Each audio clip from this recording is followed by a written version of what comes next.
Hello everyone, Master Xeon1001 here, and in this design review, Blender Cinema, we'll be going over the process I used in building a robot in particular for AMD, who is sponsoring this video. Start off at the beginning mentioning that the theme of this is AMD, since they did supply me with a very powerful computer utilizing the Threadripper 2.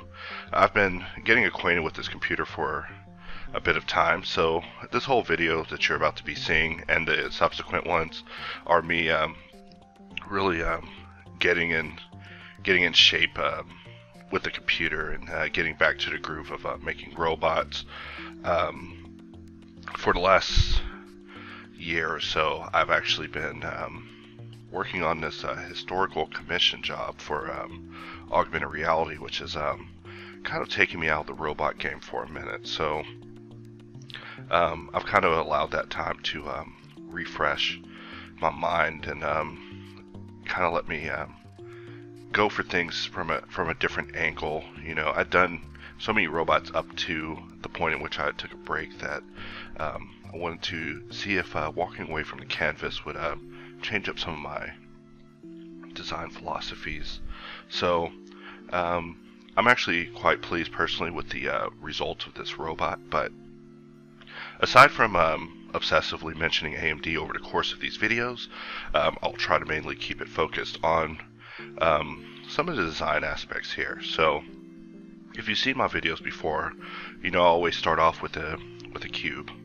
You know, it's always impressive to see at the end what a cube can become. So I took a cube, reshaped it, applied a level of subdivision, and then jumped straight into dynamic topology mode. So dynamic topology is, you know, the Dynatopo mode in Blender is definitely a good way to test the power of this new computer I've been on. So you'll see over the course of it that, you know, since it's on, every stroke is increasing the poly count, and I've always had a certain limit I would hit before I would have to begin decimating the mesh. So with every computer I've ever received, I've kind of increased that limit. So there used to be a time in which I would never let my base mesh get up to 100,000, and then it was 500,000. And so now I can say that in a phase of blocking and sculpting and messing with shapes in Blender, I mean, of course Zbrush would get up to the billions, baby. But when it comes to Blender, my limit has definitely increased as far as what I'm allowed to do. I always joke with some of my friends saying that, you know, in about 10 more years, I would say rendering will be just fast enough for us to be able to execute our imagination at the speed of our patience. Right here, I need to apply the scale. Notice that maybe I've already done it, but whenever you're sculpting in dynamic topology, it's important to keep in mind that if you don't apply the scale on your model, you will get some weird skewed strokes, and I absolutely hate that. Sometimes I will just fight through it because I'm a crazy person, but really it's unnecessary. So just to kind of catch you up on what's going on here in case you're watching this with the purposes of learning anything, is I usually take the crease brush, give it a very harsh curve, increase the strength, make it small, and just use that as the basically what you would call the Damien standard in Zbrush. And this gets me through most of my blocking in. I've also been getting used to 2.8. I was preparing to actually do a live stream recently,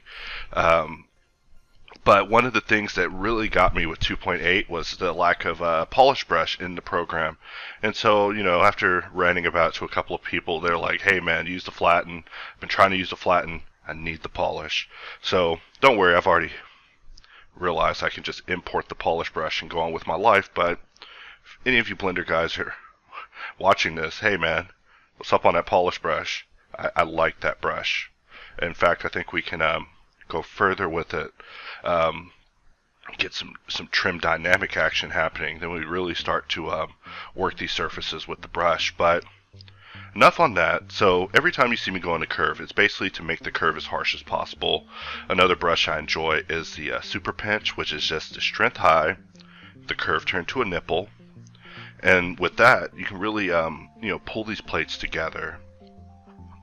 Now, in my absence, or the time I was away, I did watch a lot of videos and just get back in touch with the learning aspect of things. So one real interesting course that got me was the Vitaly Bulgarov course that he released on ArtStation, and I was in there, but I wasn't able to really participate in the class because I saw his video on Moi, and I was stuck on that for weeks. I mean, not stuck as in unable to get past it, but stuck as in I needed to 100% understand what I was looking at there. But another thing that he kind of brought up over the course of his videos that I found interesting and definitely pondered a bit is how these robots are built from the inside out, what their internal structures are built like under the metal, in between the sheets. What do they have as far as hoses and support beams and all that stuff. So I try to take a little bit of that and approach this particular robot with it. So as this video goes on, which I must add is going to be very long. Right now you're watching it at 3x, and it will this particular slice is 2 hours and 40 minutes. So hopefully I'll be able to make it through it all the way with narration, but I think we'll be fine. Of course, completing this video gets you the silver medal. I noticed that a lot of people are winning gold medals now, so we got to downgrade it and come up with a new gold medal task. But back to what you're looking at here. So there's two sculpt modes that I jump between whenever I'm using dynamic topology, and that's relative detail and brush detail. Relative detail is more of a overall type division system. However, brush scale allows you to use the actual brush cursor as the confines of your geometric additions. So whenever I use the hard ops Q menu for toggle brush, I'm toggling between those two behaviors because one is good for kind of blocking in, and the other one is perfect for refinement. So I jump quite a bit between refinement and blocking in. Of course, willing to sacrifice any of these shapes at a moment's notice. This particular robot's name on this original is Threadox. However, this variant that we're making for this video will be called Threadox, and it'll become more apparent over the course of the video how this will differ from its normal villainous counterpart. But this guy's a natural predator of dukes and just a dangerous guy to be running into in an alley. Just going through, just further polishing. I must add that whenever it comes to sculpting up base meshes, sometimes I tend to hang in there a little bit longer than I intend to, or is even necessary. There's definitely no need to get a perfect sculpt mesh as a base unless you're planning on using it for something else, or like me, you just like playing with surfaces and just seeing how things smooth and clean up. I mean, every time I go through the sculpt phase and play with surfaces, I learn a little bit more. One thing you might see me do is with the dam brush, which is basically the crease with a curve. You'll see me go through, use that with Alt, then use Polish to fix the proportions. Also, one of my favorite brushes is the grab brush. The grab brush mapped to G is just powerful. The more I see it, the more I wish that I could just create a hotkey to just quickly jump a mesh into grab brush mode. Not even sculpt mode, just take a mesh and just use grab brush on it. And, I'd call it grab plus. There's an idea for you right there. Don't take it. But, yeah, I mean, I just love grab brush because it allows you to just make large changes and do things quickly with your forms. It's like proportional editing the brush. So early on I start working on a lighting setup and just throwing one of my favorite materials on it. And of course, over the course of this, I love to take screenshots. And opening my program Paintstorm here, notice how quick everything pops up. With my previous computer, I was experiencing blue screens and lots of crashes, and that's something that kind of took away a bit of my motivation on personal work and kept me kind of working on just work. So being able to have this Threadripper 2 computer has definitely kind of made it fun to do art again, because I've spent the last couple of weeks and months just trying to really push this thing, and as a result, there's been some new tools created for hard ops that kind of play off the idea of how much can your computer take as far as live booleans and whatnot. I won't be showcasing much of that over the course of this, but just an FYI, in the next updates, we will be migrating more towards non-destructive workflows in addition to our standard destructive workflows. But I'm starting to come to a conclusion that your work can be destructive to a point. So all the stuff you saw me just do in Paintstorm was just kind of just scratching ideas. Whenever I work on this stuff, I always just take a screenshot, go into Paintstorm, mess with the idea, and then just go from there and just get back to work. But it kind of just helps me get my imagination back going. So if you find yourself getting stuck on a model, just try sketching over it. I mean, if you're not a good sketch artist, just draw over your model. You've done all the heavy lifting through polygonal stuff. So over here in Zbrush, I was in and out of Zbrush very quick. Nothing against Zbrush, I love Zbrush, but I only needed a very specific feature. Now this is something I probably could have done in Blender with hard ops, but I could guarantee you that if I were trying to do this with booleans on such a heavy mesh, it would be 15 seconds, await 3 times, equaling 45 seconds. At least, if not possibly 2 or 3 minutes to do all these cylinder cuts. And with Zbrush, it's just become so easy. I mean, all I'm using is clip, curve, circle, and masking to not go too far on the model, and then decimating it and sending it right back out. So the Zbrush section of this video is real short. I support using all tools that you have in your repertoire for the job. I mean, keeping things strictly open source or not using this program for any other reason than the tool sucks, I feel is going to be limiting to your overall capacity for greatness. So, if I don't use a tool, it's probably because there's something I just don't like about it, or I just didn't feel that it's the best tool for any job. But I mean, on my taskbar I have Marvelous, Moi, Fusion, 360, Maya, I keep all of them there, just to make sure that nothing's happening too serious, but also to, double check your options. So the next phase is retopology. Retopology is just one of those things. I like to think that retopology is me evaluating my choices and decisions making and expediency in trying to get to a conclusion or trying to get to a solution. So you might notice that sometimes when I retopo, I leave triangles in there. And the reason I do that is because it simply does not matter. For this particular retopo, this is a retopo for the surface, not a retopo for the game res model, which I might do at the end here. But like I said, the videos are extremely long. I mean, I was just literally recording myself working on this.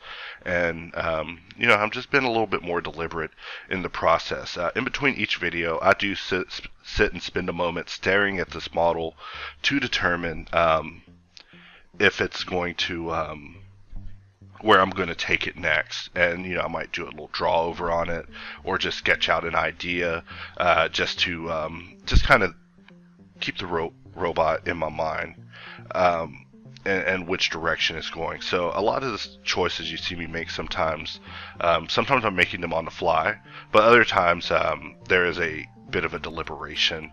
I might grab the other computer and just do a quick sketch.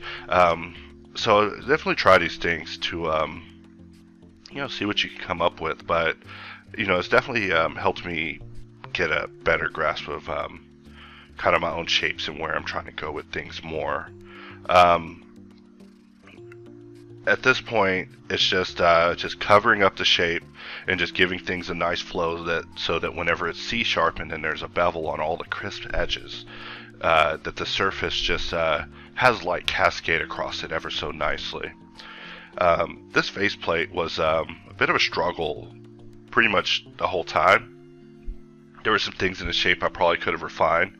I probably could have went in there and really just refined it one more time, but, you know, doesn't matter. And a lot of these parts here are also going to be replaced with padding. So to kind of show the power of the Threadripper 2, I did want to show a lot of Marvelous Designer and how I've been using that, because Marvelous Designer used to be barely acceptable.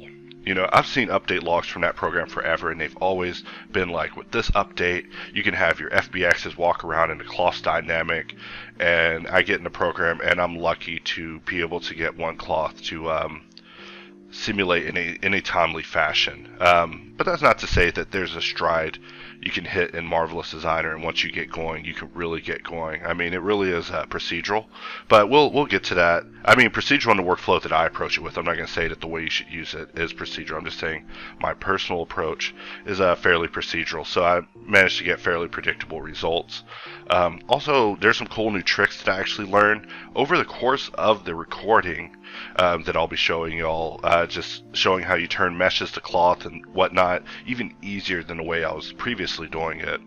So there are some sections of this that I'm excited for, so I'm hoping that everyone does enjoy the result. And if I haven't said it already, or said it only 4 times instead of 5, these moments brought to you by AMD, retopoing this mesh. Thanks to the power of the AMD Threadripper 2, we're retopoing this mesh at the speed of, well, retopoing a mesh. I mean, it really is a based off of you know, your own mental approach to such things. I mean, right here you see how I use the knife tool to assist choices in making their way through, even if those choices may not be the best thing for the mesh. I know I can get the transition to fit, and so right there we got the second piece there. So sometimes, you know, you want to flow in particular places, but you don't care about a flow in other places, which is kind of my reasoning behind what I'm doing. I remember at the time I was doing this that I was you know, not really wanting to do this. Retopo ops coming soon, just kidding. But really, I just you know, I've retopoed so many things. I forgot that I actually started using a different technique where I actually cut this phase out along with the sculpt phase, and I've just been kind of experimenting with that for a design a little bit looser. But this is the classic. This is how I like to make robots personally. The workflow is it's just something I've become quite used to. So if your results aren't looking anywhere as good as mine, that's okay. Just keep practicing, but also just keep watching this video, because I mean, most of the stuff that I'm doing, all the choices are being made here. So I think I do pause a couple of times where I was experiencing a few technical difficulties. More on that later. But for the most part, it was a smooth experience. You know, a lot of people have been asking me, you know, how's the Threadripper computer? How's it being an AMD family? And it's been pretty great. I mean, you know, I'm glad more than anything that a company gave me a computer. You know, that's a story I'll be able to brag about forever. The only way to beat it is if another company also gave me a computer, and I just had computers everywhere. You know, then I would just have you know, Master Xeon's Blender Arcade. You know, you come in, get on some Blender, model some assets, you know. But I'm just going off on a tangent. Let's get back on task. Faceplate. So the faceplate of Threadox here, a central piece. I remember doing a robot H6, and I did this same sort of design idea. However, I didn't like its execution, so some of the choices here were based off of me wanting to, you know, continue on that thread. H6 is a robot on my Gumroad that I did over, I think I did like 10 of them, but it was just me trying to find a particular character by doing rapid revisions. So this model is it's the character. Sometimes I'll do a character over and over, and this isn't the character, so it receives a different name. It's just one of those things that guides my work, because that's what got me into Blender, is wanting to someday make my robot opera. So I feel that technology is definitely getting better and better for this sort of thing to come together. In fact, with Eevee on the horizon, I think that there may come a point in which, ideally it would be nice if I could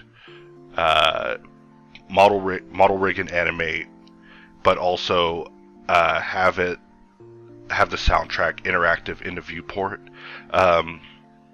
as part of the timeline, to be able to perfect up cues. I mean, without the VSC in there. But, I think 2.8 is on its way. With the speed that Eevee gives back to the viewport, I think that the FPS in the Blender viewport can get up there to the point that you would be able to, cue things up to music nicely, which is kind of one of those things that got me into Blender into the first place. So more topo, more choices. However, as I get through the topology portion of the model, it does become more enjoyable. I mean, I do always go back and just refine a couple of choices to just see if I could have done it better. Most of the time it's good enough, because during the rebase stage, which is where you crease everything and then apply a level of subdivision and then apply that subdivision modifier,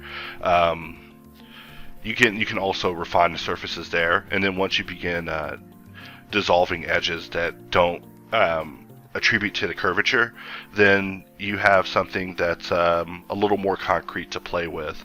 And that's really my goal nowadays whenever I get into Blender, is to give myself something concrete, something fun to play with, because you can have so much fun with a cube, right? But a cube is so abstract, so unstructured. So your modeling and your changes of the design, structure it to the form that you want to eventually get you in an area where tweaking it brings significant changes. And that's my favorite phase.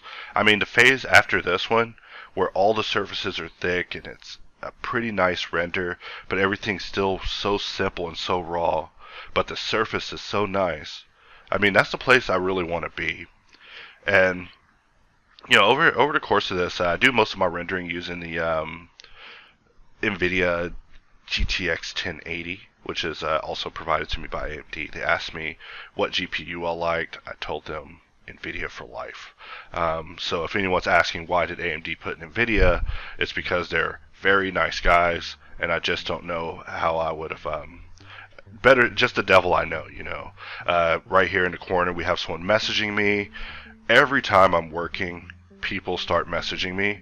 Sometimes people start calling me. It gets crazy. I'm actually pretty sure I'm receiving emails right now. I'm not complaining. If you gotta email me, but like, if you've ever talked to me and I've been not in a good mood, more likely it's because I'm in the middle of working on something and I'm just trying to get back to that, because it's recorded. I'm just trying to keep it seamless, not to sound like a big busy guy or something. But after working this job that I've been on with Altuit, over the course of working here, they convinced me to get a car and a phone. And I'm not even the phone talking driving type. That's what my girlfriend was for. And now I'm driving and receiving calls. It's nuts. I'm a person again. I kind of liked being a non-person. It made it easier for me to remain focused purely on art. I mean, believe it or not, my minimalist life served to alleviate me from distractions. Because distractions are very real, very distracting. Anyone who knows personally knows I get distracted by all sorts of stuff, and that's what the point is. You got to be fast. I should put on my Sonic hat to say that, but speed's important. Having the patience to work on this sort of stuff for hours and hours and hours, and especially me, I'll try to sit here and work on this stuff until my body hurts, and then it becomes entirely regrettable. So, as a guy who started off using Blender with 20/20 vision, and now maybe shouldn't be driving a car because of how much a computer has altered his vision, let me tell you that stepping away from the canvas is important. If any of you super fans out there are listening, definitely don't gladiate yourselves. I'm telling you now, don't gladiate yourselves, because if you just keep practicing and you are smart about your understanding of what you're trying to get to as a 3D artist, I think you'll be fine. But I think at the beginning of my Blender career, I was on the computer maybe like 15 plus hours a day. I think I actually slept about 4 or 5 hours last night, and I'm up now doing this recording because it's Friday and this recording has to be done. Otherwise, it'll sink into other deadline related tasks like updating hard ops and getting that update out there, and getting 2.8 ready to rumble, because everybody needs hard ops in 2.8. Even me, I can't even go at 2.8 unless I got hard ops. But soon, guys, soon. So, anyways, back to this video. So, I mean, at the time that I'm working, I'm pretty sure this is like hour 3 or 4. The sculpting and retopology of it are really the faster stages. I mean, if you hate retopology, you should maybe get to the root of that, because, I mean, I can't hate it. It's like Sudoku. I mean, I could complain about it right before I have to do it, but I mean, once you're in the thick of it, it's such a linear task with no interruption that it's actually kind of, I wouldn't say pharmaceutical, but, I mean, I've come to peace with a lot of things at the time that I'm retopoing, It's like Dawson's Creek throwing rocks at the water, except I'm not going to go to a creek and throw rocks at the water, unless I'm trying to capture some simulation data or something like that. It'd be related to 3D.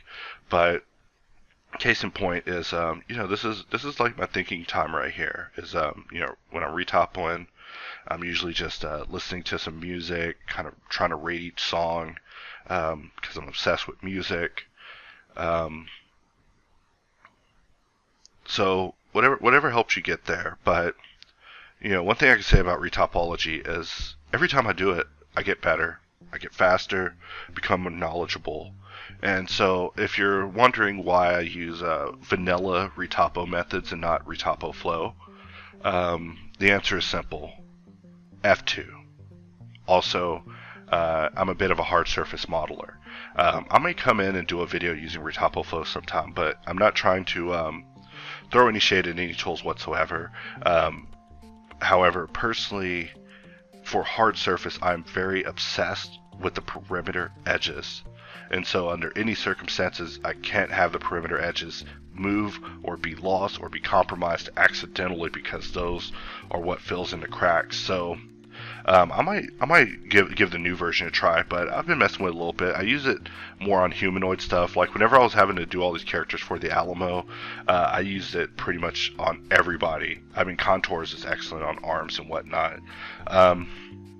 Another thing you might be wondering over the course of this is, why are you just doing a bust? Because a bust is classic. I like starting a bust. Also I wanted to 3D print this and set it on my desk, but with the bust, it gives me enough of an indication to kind of know what to expect with the character, and also gives me an opportunity to sit there, look at it, really think, hey, do I want to go forward with this, or do I want to go back to the drawing board, re-examine the idea, try to add something more skull-like, more. And so that's what I'm obsessed with right now, by the way, guys. It's robot skulls. I'm going to come out with a batch of robots, and they're going to start from the skull and their brains. I was going to say something a little more insensitive to robots, but yeah, we'll just call them brains. So continuing on, this retopo face was a face, but right there, that's a good demonstration of my decision-making workflow when it comes to retopo. Sometimes, instead of trying to catch the redirect like I could have in between, instead I jump straight to the end, just add a loop cut and deform that when it's a shape. So those are the choices I'm talking about, like the choices of whether you're going to tweak 20 verts or 5 verts. Really depends on your choices of, hey, am I going to add a loop cut, or am I going to move this here, use the mirror to play off of and snap, and then add a loop cut in there later, or am I going to slide this edge near this other edge in order to relax its skewing of relationship between the faces and the faces that are perpendicular to it.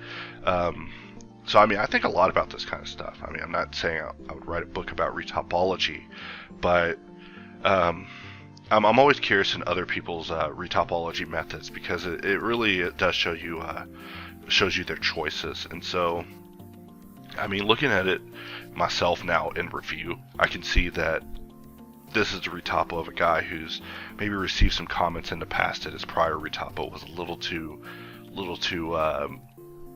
light, and so now he's taking care to get all those circles and curves.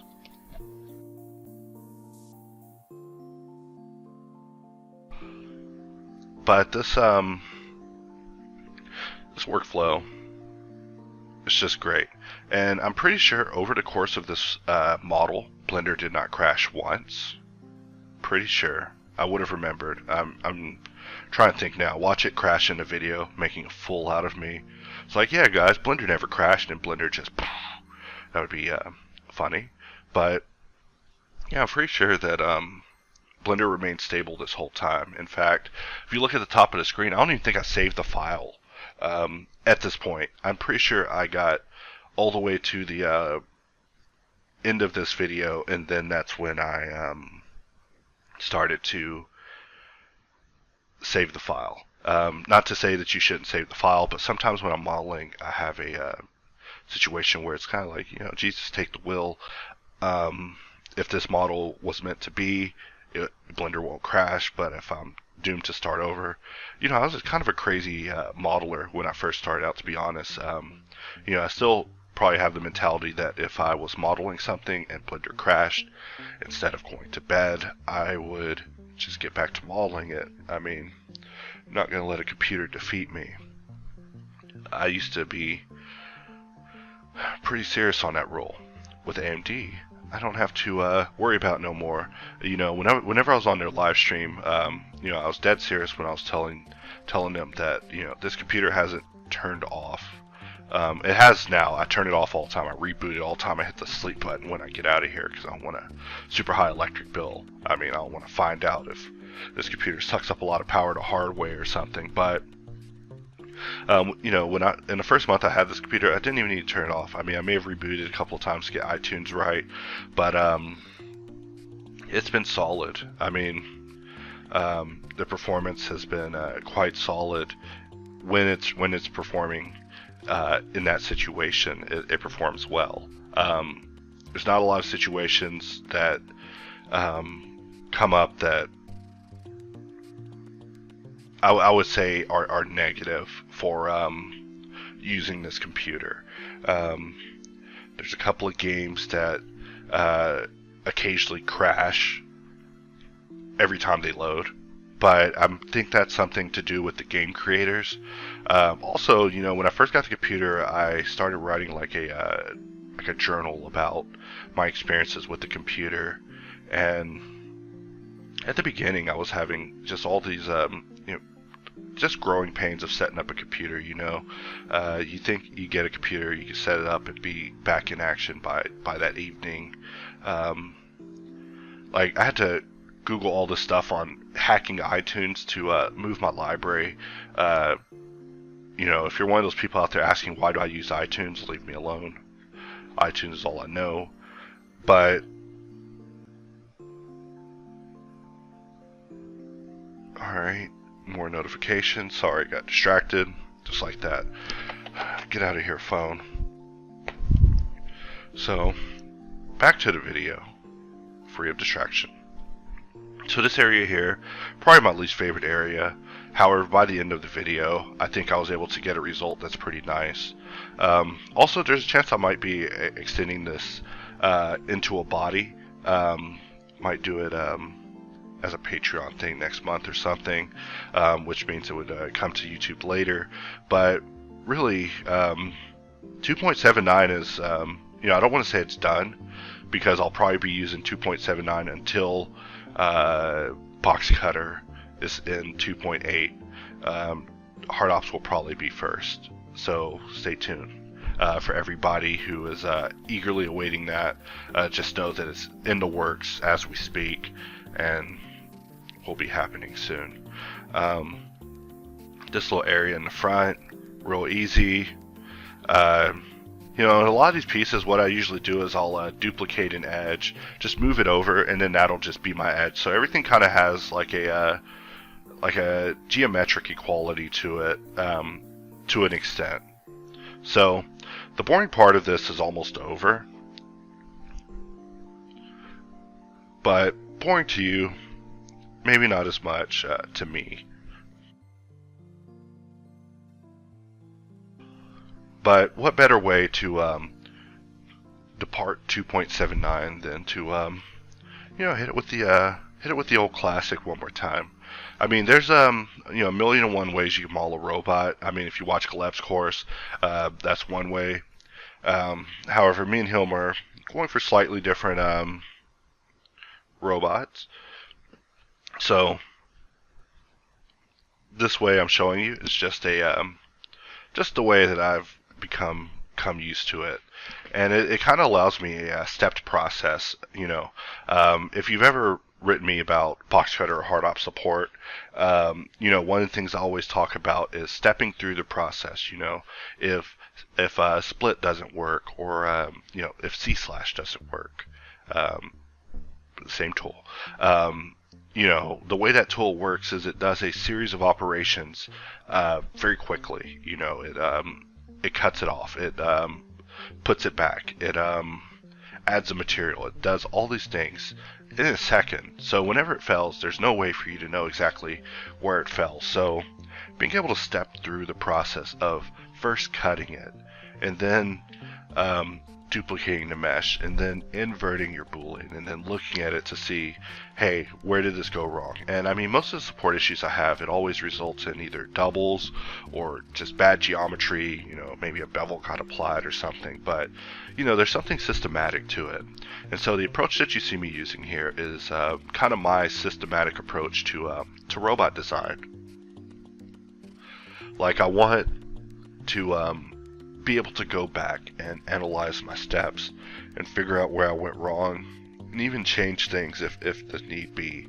And also at the very end, I love being able to show, hey, here's my block-in, here's my refined retopo, here's my refined surface, here's my final model, and just being able to step all the way back through it and see which steps hold the most deviation. So right now, I would say, as far as my process, the most deviation comes from the step after this, the refinement. Whenever I'm doing the refinement, that's when I usually think a little bit more detailed about it, and split things off, start adding in additional edges, and then of course in the finale, after things are already being lit and everything has a nice clean paint material, because they're born new.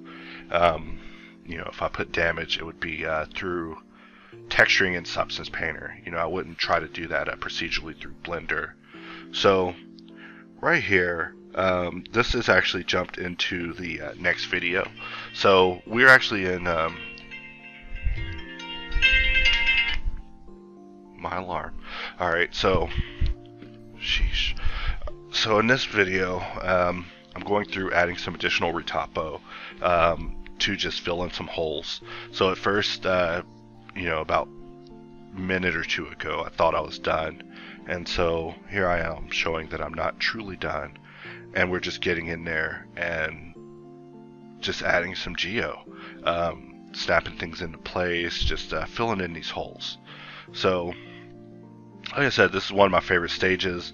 I also feel this is one of the more important stages because the geometry that you put here sets you up for the rest of the model. So if you give yourself an adequate geo, you know, I was gonna make a joke. I might still do it. I try.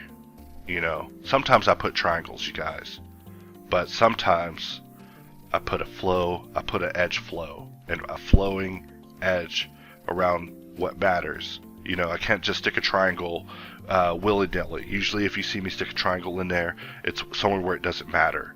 Like you see there was a triangle on a flat plane just a little bit higher. That triangle would not have affected curvature or anything. In fact, it would have just been turned into a quad and had a flow thrown through it, which would have been weird. But here we are. Now we're getting serious. We're beginning to sharpen the mesh, beginning to refine some shapes here, and this particular design, you know, seeing it at this phase definitely gives me some deja vu of a previous helmet I was working with. So rejoin the same idea, or at least when it comes to my personal work, not for clients. If you keep asking me for redos, I will eventually go mad. But in my personal work, I do enjoy kind of reapproaching some of the same characters for perfection. I mean, you know, it's almost that time of year again to make the yearly dukes. Right here, I made a tragic mistake. Watch.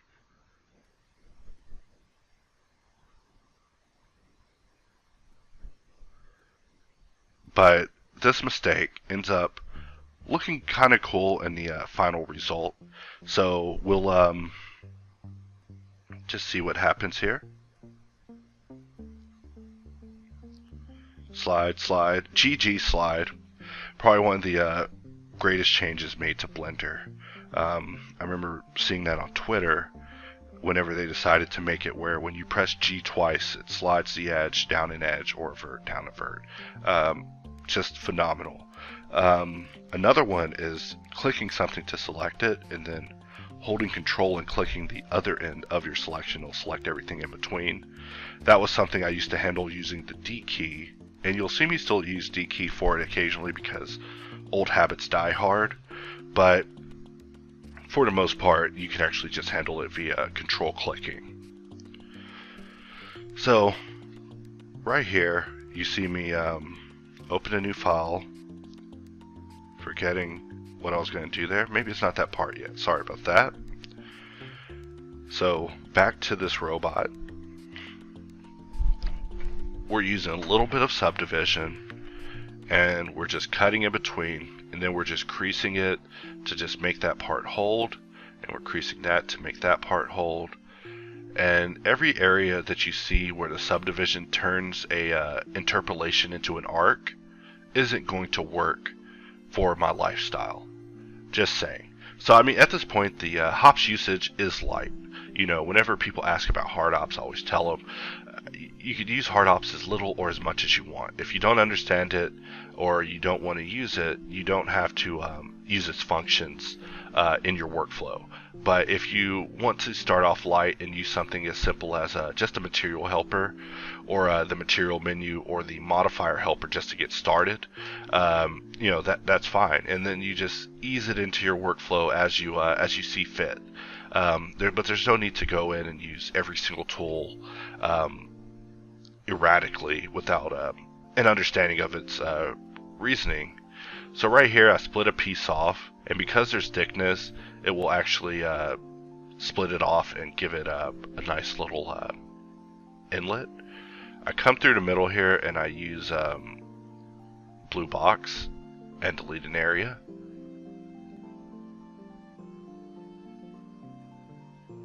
And we bring it in.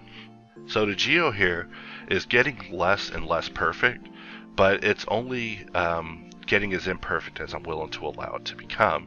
So in a way, I can, even with the occasional ingot and triangle, I can still come in here, add subdivision and fix the forms and adjust the curvature. So I mean, even though the geometry is getting a little heavier here, I'm able to use you know, the mirror tools helper integration I love mirror tools. Can't get enough curve stretch in my life. I'm quite happy that we were able to create this little handler that allows us to set the number before, because it kind of jump started the inside out behavior of setting up your tool behavior before using the tool instead of afterwards via the F6, which is still available, but there's just other choices now. So right here, another mistake. Anytime I make large sweeping changes like that without dealing with the accompanying geometry, it's just going to get messy. But you can see that just sharpening that first piece, just refining it, really sets the stage for what is to come.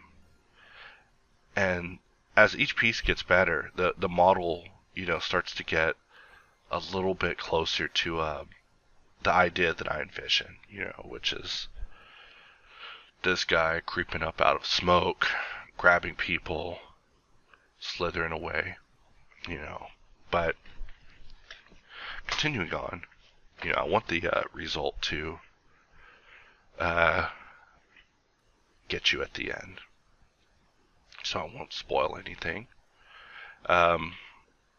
I must also add this robot is powered by Threadripper. You'll see what I mean as we go on. Now, even in this stage is kind of the refinement stage, the stage where I would just take things to the next level. You can see that I'm still using this opportunity to make changes and do things that I probably should have done either in the sculpt phase or the planning phase, but experimenting with the versatility of design and where you can do certain things and where you can't.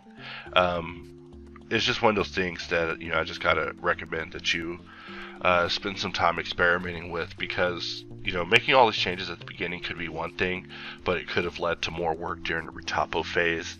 So making these changes here may have actually worked better because the geometry is already optimized for me to add such little sub insertions.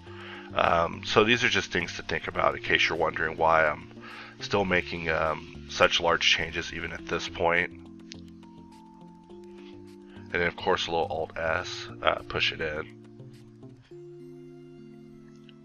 One of the things I definitely wanted as a theme of this particular model when I was making it was overlap. I wanted the pieces to have a small degree of overlap, nothing too serious, but just something to just have some step levels of detail, more interesting shadows, those sort of things. And with every piece I go through, add a little solidification, go through and add C#. And so C# is not applying solidification. I gotta add that in here, is that if that was happening, there would be a lot of geo being added that would basically be useless. And by keeping it dynamically, we can keep making choices about that up until the very end. So right here I made a choice to allow this circle to have an adequate amount of curvature coming from this little piece here, because it just wasn't looking right. But you see that just through the power of J and K as your knife, you can get some really interesting designs going and modeling just via corrections, like what you're seeing here. Everything is just happening. I mean, this shape when it was first added was probably a much simpler shape, and now it actually has a flow that would carry it through subdivision if used for rebasing. If you're new to my videos, I must add that usually on the final model at the end, there's usually not a single subdivision modifier on the model present, because of personal preferences. It really comes down to a choice between, do you want the bevel present or the subdivision present? Because if you add the subdivision before a bevel, it is going to disappear. Maybe, unless you use angle. I'm pretty sure it has something to do with the edge conversion. So I spent a little bit of time messing with the front, getting this perfected, And then of course a little bit of box cutter, 3D box, it's a thing. Just a little box cutter, just some little notches, and of course keeping this all dynamic, so that way we can come back and adjust this, decide if we want it later. And these little visual ticks on the front will do the job as far as getting us what we need here. And that's just a little activity for the camera.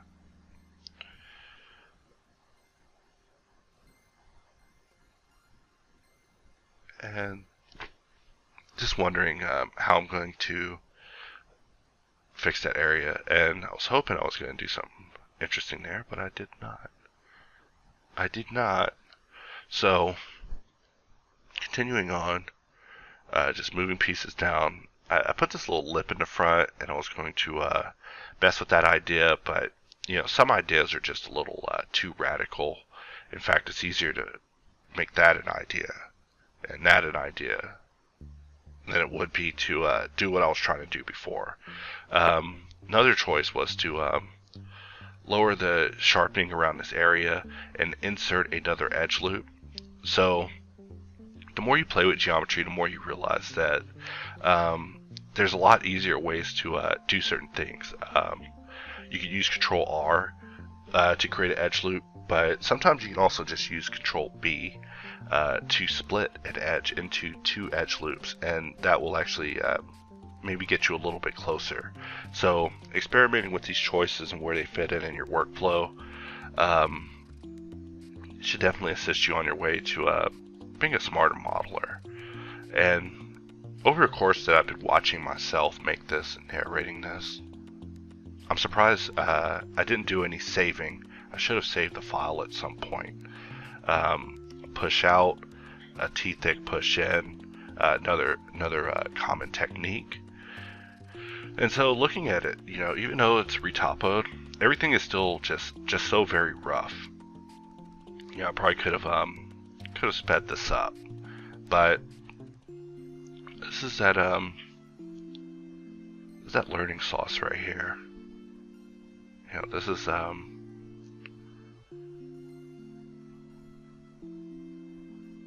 is what you got to see.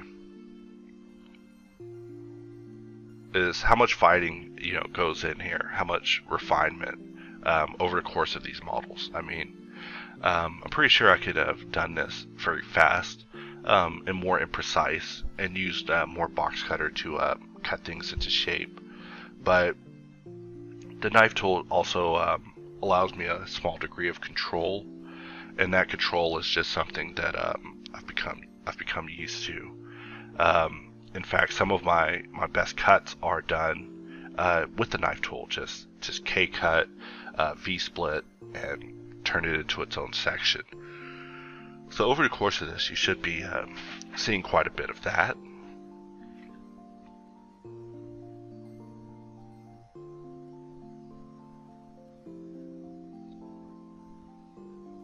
And we're working on this front piece. The original idea was I wanted this to kind of slide out, slide back, and be some sort of mandible along with this piece. However, not all dreams can come to fruition, but who knows, I may be reapproaching the idea again on a future model. So right here I'm using subdivision in order to kind of block in what I want the surface to be. Keep in mind, when I apply subdivision, I only apply a subdivision of 1. Never apply a subdivision of 2. It's just too much subdivision, too much additional geo. But you can also see how subdivision does make the bevel look a little bad. So it's really used as a blocking mechanism to just perfect things. But whenever you apply it, it does something very miraculous to triangles and n-gons, and that is turns every triangle into a quad, turns every n-gon into a quad. And this is just a real quick way of cleaning up a model. Is you just crease the hell out of it, and then you apply a level of subdivision, and then just clean that up, clean up the edges, because there's always additional edges that you didn't need added in here. You might notice like some of these edges that are going across the edges. Those edges aren't always the most useful, so I mean that's partially why I remove them. It gets a kind of a more planar machine looking finish to it as well. If I'm in here just doing some good old hard modeling. Another thing about the retopology phase is, whenever you're trying to get pieces to connect, it's real easy to shift tab and turn on snapping and quickly snap these pieces to each other and really get their positions perfection. Get their positions perfected in order to ease their transitions, because with these helmets, always design them with intentions of them being able to be removed or being able to be attached or at least break away at some point. So hopefully we'll be doing a little bit of that over the course of this video. So far I've been narrating here for about 56 minutes, just listening to music and talking to you guys. I don't want to say too much off the cuff, This video is, of course, brought to you by AMD, so can't be saying anything disparaging. But luckily for them, I don't have a lot to say on the negativity side. Another subdivision applied. Those edges were useless, so therefore they were dissolved. Right here, just use a very small number on the edge curve in order to get these to fit. When you're using the mirror stretch, you can actually set the segments to 2 and it will just turn it into a straight line between those 2 points. And this is something that I take advantage of all the time. So I definitely recommend that you try these sort of things out. Mirror Tools is a free tool on Blender Artists, and all we did was just create a small handler that allows you to choose how many segments it has before you run it. So definitely give it a try.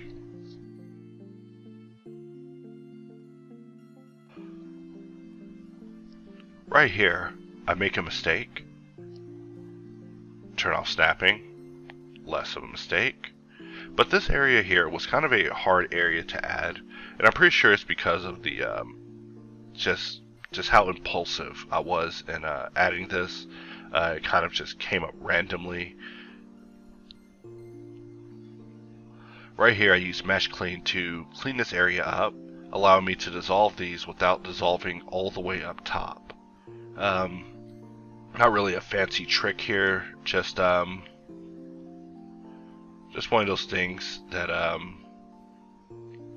I remember doing about 1,000 times in other situations. But Mesh Clean has a very special purpose. If you use it on an entire mesh, it'll dissolve all the edges that are useless, leaving you with a very not good looking mesh. But sometimes using it on just selection, you can get some really interesting results, allowing you to kind of redraw an area. So sometimes I use a little bit of that, but after working on this model so far into the future and seeing it getting made again all the way back, it's like, wow, we got such a ways to go together, guys. But believe me, it does get more interesting. Hopefully with these initial sections being shown, it just kind of shows you that I highly value the block end. The block end is your vehicle. If you have a strong block end, theoretically you should be more successful at your next developmental phases. So you'll see me spend a lot of time perfecting the earlier stages, because just later on, whenever there's more geo, and there's lights, and there's cameras, and there's animations, and all this stuff happening, it just gets irritating. If I had to go in and model a brand new inside piece, or yeah, like a face mask at the very end. It would be less than ideal because the viewport's already being slowed from all the geometry and modifiers and things kept live and all that. So keeping things light is good. Like you'll see me apply subdivision, but you'll never see me apply the bevel. I mean, sometimes, that's what C-stepping is for. But I didn't want to C-step on this particular model because it is also part of a collaboration. In case I didn't mention it at the beginning, the intro was made by my good friend Nick. Me and Nick have worked together on quite a few projects, but his thing is motion graphics. So I look forward to what he'll be doing with this model whenever it's completed. He was quite excited to see the final result. So as we're splitting things off, in the back of my head I'm determining, hey, which pieces do I want to turn to cloth? Which pieces do I want to have as cast metal? How am I going to put circles here later? Am I going to put circles here later? And looking back on some of my previous robots, I think I might have went a little overboard with the overall visual fidelity. So I think in this model I do try to dial it back just a little bit.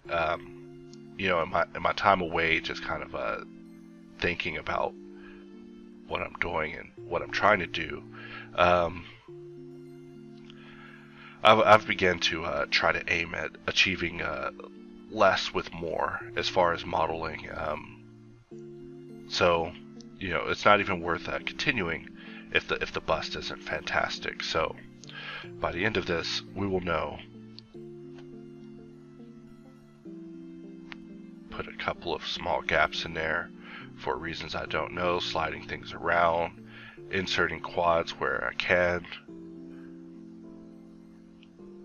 Because your edge flow determines your shading.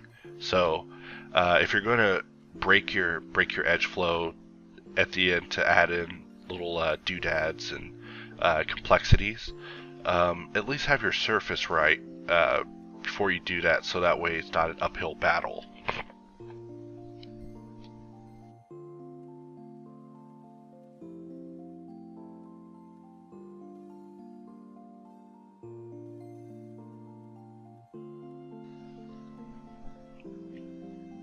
Alright, it looks like I finally corrected this to be all quads. I'll look away for just a moment, except for this part right here. And voila, a quad has been inserted. So, whenever it comes to converting these things to subdivision geometry, it is just a phase. Or at least when I approach it as just a phase, because it can be done on the fly. It can even at this stage right here where this mesh is theoretically C-sharpened, I could still jump in there and turn that into a subdivision surface and just add more curvature.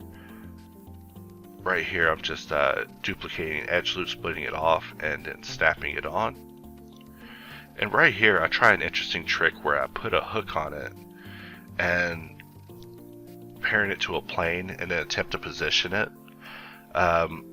This was something I've never tried over the course of making a model, so I think it's something we might turn into a tool in the future. But I definitely can see the potential of it, of being able to make edit mode transformations in object mode at this phase. So sometimes whenever I'm modeling, I can receive an idea. Similar to what we're seeing here, that may or may not be a thing in the future. Right here, we're going to apply it.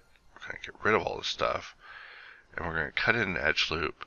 And you remember me saying that you can hold Control and left click to select in between a selection. I thought I was going to do it right there, but I did not. And we'll just model a little piece in here just to fill in the blanks. Nothing serious.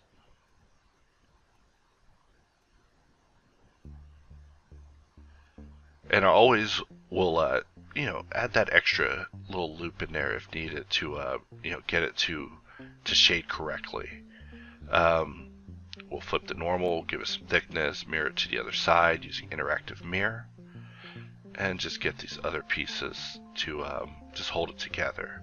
So I don't expect that people will be looking at this area too closely, but it's always nice to spend some time just filling in the holes to make sure none of the light is seeping out of your model and through it. In previous models, sometimes I would actually leave the base mesh inside to fill in the holes, but other times it's a challenge to just build it hollow and see if you can fill in all the shapes.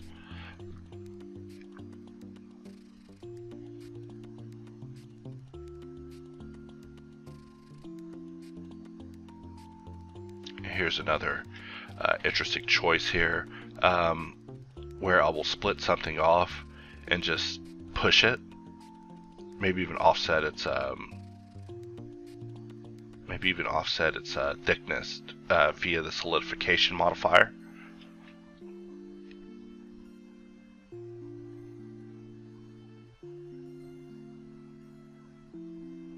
There we go. And of course, my favorite shape, triangles. Always will throw a couple of tri-shapes in there. But as we look at this model is definitely coming together. One of the things that you'll see me use in here is a insert that is basically a ground scene, but it's not that time yet. Like I said, the curvature of this mask is an area that I fight with for quite a bit of time. However, the best way to fight these sort of things is to give it a proper edge flow and then allow it to be fixed through subdivision or smoothing methods. But it's just one of those things that I've kind of made a hobby of messing with on my side.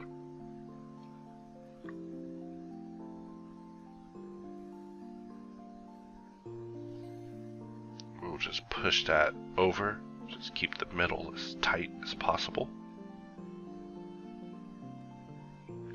And so this particular section of the video, we're almost to the end, meaning that we're at the next one. And it also puts us, sheesh, this video is 2 hours and 40 minutes.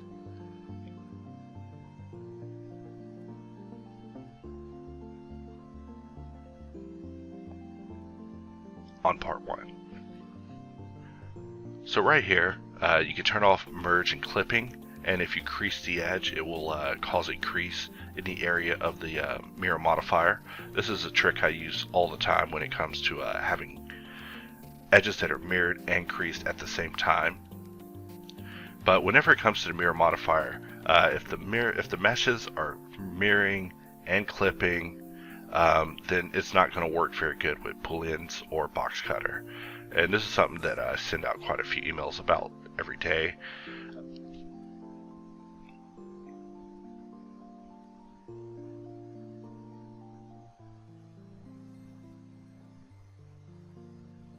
And a little more perfection of just how these edges connect with each other.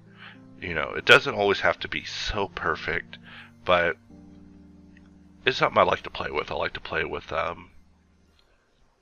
how close it has to be in order to work. So right there you see me jump to render set 1, which means that it'll render for 1600 samples at the render settings that I typically use for tutorials.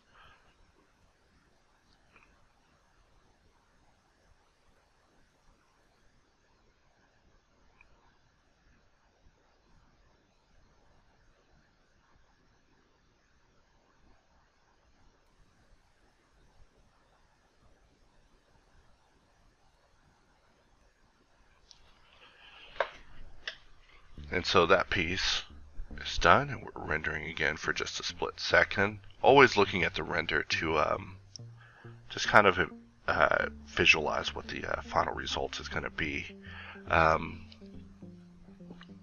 this is where I do most of my thinking, is at the render. Let it roll up those samples and seeing it now, I mean, even in time lapse, you know, samples are rolling up really fast, but in real time, these samples move so fast. When I first started Blender, I had a i5 that did not have a GPU. Later on, I got a GTX 580, and you know, that was an experience. But now, I think I'm approaching the level of power that I never thought I would have.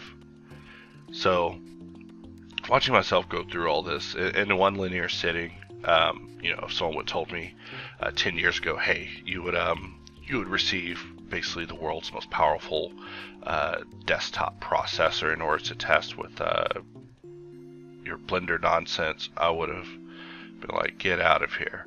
So right here, you see me in Marvelous, and I'm using the drawn avatar tool to draw a piece of cloth. This is the workflow I was telling you about right here. So whenever you draw over it, you can make a piece of cloth and adjust it like you see me doing here in the 2D view by just putting some internal lines. But if you ever want to turn a mesh into a cloth, this is one way you could do it. However, there is a much easier way that I'll be showing over the course of this video. Right here, I wanted to offset the pattern internally. However, I just did not notice this option before and thought that they changed it, but it turned out it was the wrong option. That's the option I was looking for. And I just want to just get everything nice and tight. And then of course my trademark is just cutting in random angles and lines just to make the cloth look a little more interesting, because otherwise it'll just be boring. Gotta make sure those internal lines connect. And you can do all sorts of crazy stuff with these internal lines. Like if I wanted to, I could select it and basically cut the cloth by each of the lines. So each of these pieces separated by lines is its own part, allowing me to assign materials individually. But with this model, I decided pretty early that I wanted all the cloth to be just a simple color, just like some Kevlar. So I've talked about this technique before of making a piece of cloth, freezing it, and then making another piece of cloth, layering it on top of it. And we will make this lightweight nylon and lower our particle distance. So your particle distance is basically your subdivision. You know, the higher it is, the higher your the lower your subdivision is. So, you know, at 30 it's super low, and at 5 it's really refined, really tight, really detailed. And so there was a time when the lowest I would go was like 4 or 7, but now I can go down to 2. And I sim at 2 all the time just to get really detailed cloth. You know, what's key is to do it in stages. So you sim it at 10, then you sim it at 7, then you sim it at 5, you sim it at 3, or something like that. So here I am bringing it back into Blender, and we will be dealing with this particular issue the entire time, and that is for a while when I was using Marvelous Designer, I had a workflow set up where my scaling for that in Blender was 1:1, but now I've forgotten something, I guess, or I'm no longer setting it right, and you know, the scale's just off. It's not a big deal, but it's just something you'll be seeing me deal with throughout the course of this whole video. It just seemed like I wasn't gone at all, but I just took a brief break, and now I'm back. So I'll apologize if my brain turns to goo over the course of narrating all this. It's just so hard to talk consecutively for hours, unless I'm talking about modeling. Then you got me talking forever. So right here you see me continuing to make these pieces the hard way, where I have to go in and draw the shapes on the shapes, which is actually quite easy. But you'll see me like go through a little bit of of rigmarole with this program. But when I solve it, it's amazing, guys.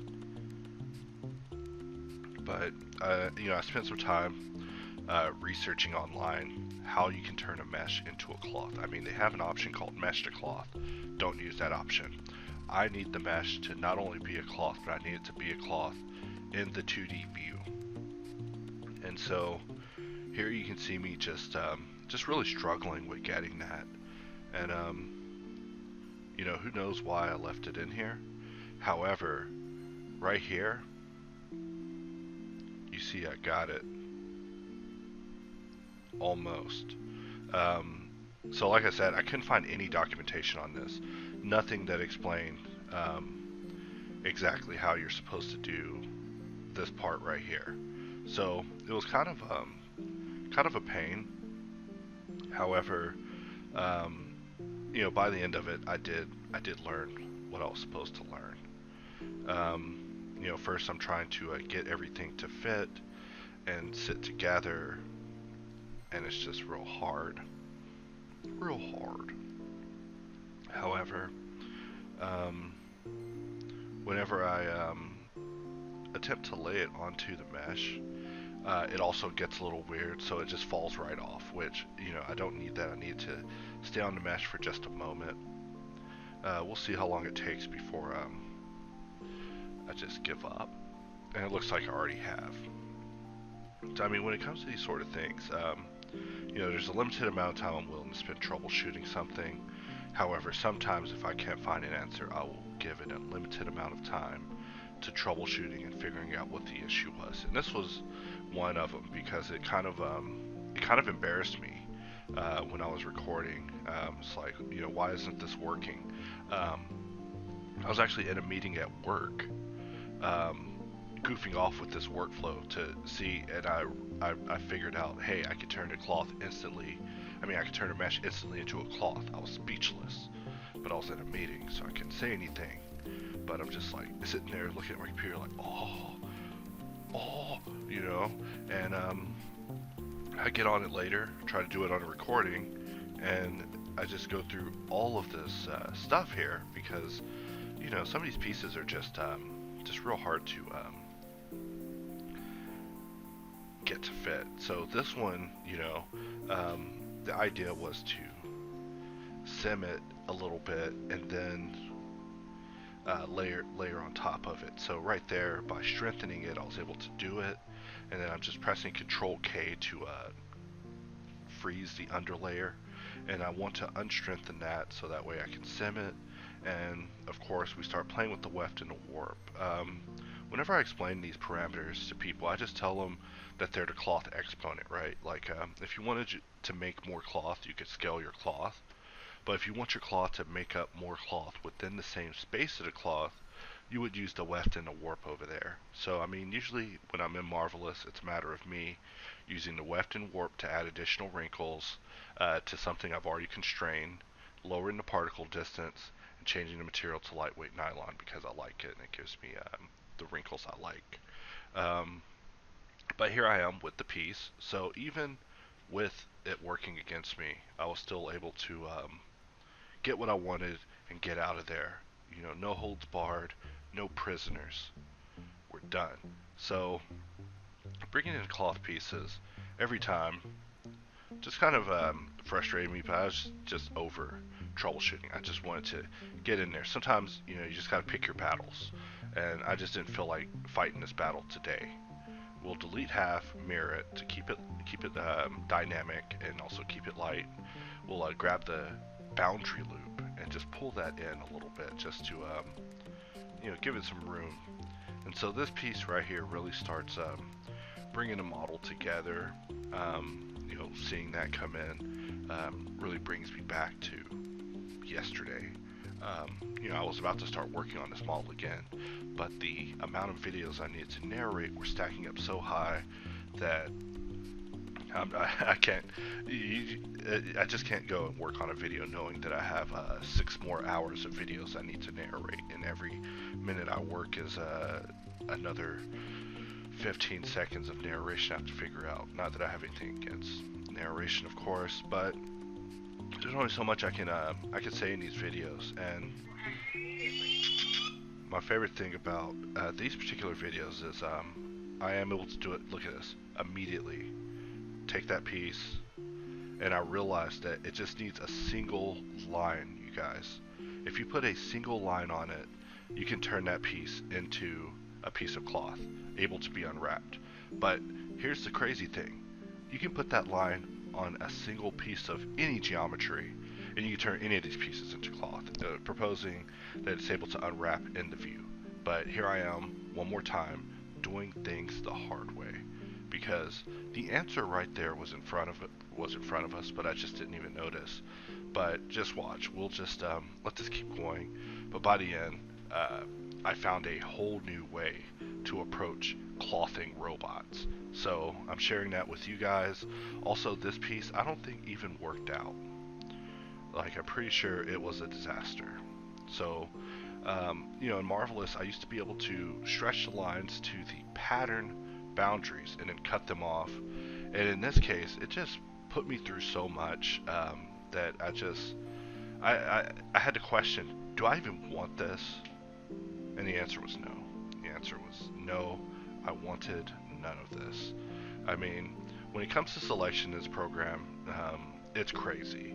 I mean, you can go on the outliner and select this stuff to quickly select, but I mean, if I had to click and select 27 edges one by one, no, I'm not doing that. So I continue messing with this for a period of time until finally I just realized this life's too short for this. You know, that was my kind of answer when I was on the AMD live stream, and they were asking, you know, is it worth it to get a computer like this, or is it worth it to get a computer that's fast? It's like, well, I mean, you only live one life, and you know, according to the Christian religion, you know, when you die, God plays you back a video of your life. Do you really want that video of your life to just be you waiting on renders? I mean, I want the video of my life to be me getting renders and getting out of there, you know, moving on. So here I am, adding lines, turning more pieces to cloth. So usually what I would do is I would make a piece of cloth, export it, then delete it. Bam, instant cloth, baby, right there. Instant cloth. Just there's nothing that would beat that right there, because I was tracing things for so long, and this was before my hiatus. So yeah, I was tracing things for so long, and then it just would always be slightly short. I mean, you can always sculpt these things into place, which is you know, what I do a lot of in this video. But sometimes I want a better starting position. You know, I don't want to always start off running uphill. So with these tools, I mean, with my workflow in Marvelous, it's always add internal seam. I mean, make a piece of cloth, put in some random red lines, maybe press C to mess with the curve, maybe add an offset from an edge to just give a little edge to the cloth. You know, all these pieces, I'm thinking of them as being like some pads that you attach and detach and clean. And then from here, I take a piece, freeze it. I freeze the initial piece, layer clone over it, make a new piece, lower its weft and warp, so that way the only way it can move is around. It never will fall down or simulate in that fashion. It's always fairly static, fairly in place, because I'm just wanting to turn this shape into cloth. I'm not wanting to turn it into cloth and have it drape down, because in this character, the silhouette is something that I want. I definitely want the particular silhouette that I created here. It's what makes this character.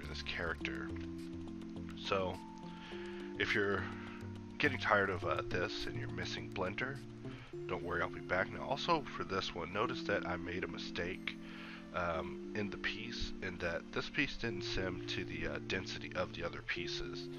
This was something that I think worked out in my favor in the end. I actually liked the idea of the shoulder and back pieces not being so detailed as far as visual fidelity as the other pieces, but because I didn't set the cloth to nylon, it did give me some issues in these particular areas. So you got to be consistent with your cloth kits.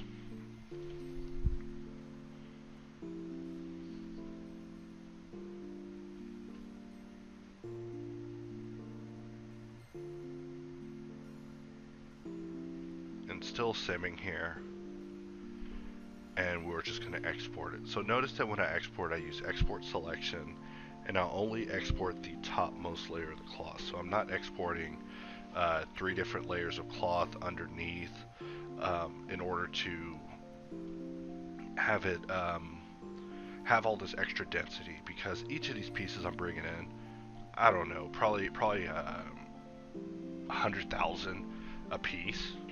So it's just a bust. If I were to do a whole character, it would get to the multi-millions. Not saying that this computer couldn't handle it. I mean, this computer has more RAM than my first SSD at 128 gigabytes. Maybe actually the same amount as my first SSD. But I mean, when they brought me this computer, I was jumping up and down. I was like, oh my god, I can't believe someone gave me a freaking computer. AMD for life, bro. You know. Still got a little love for Intel though, you know. As always, best tool for the job. So if there's a tool that does the job, regardless of software or hardware bias, I will be there, or try to be there, or try to get on it. I am a little sad that the GTX or the RTX 2080 is a thing now, especially after just getting this computer. Especially after just getting another 1080 Ti for this computer. Just a thing. That's life, you know. That's life. That's tech. But continuing on here, now we're doing the piece on the back of the head. Notice that I have to have the edges connect in order to get a piece off and split it. Hopefully in this case I get rid of one. Make the sim easier. There we go. Oh, and I put it back. Now, notice that when I do symmetric sewing, it makes it an identical piece that I can then place. But now, because of the pieces and their relationship to each other, I now have symmetry. So you can actually apply symmetry to other meshes in Marvelous, but they have to have the same exact patterns. Like, you can't give symmetry to something that isn't symmetrical. And also, it can get a little weird. Like, sometimes you want to unlink it, like you see me doing here. And then sometimes unlinking it is actually quite regrettable.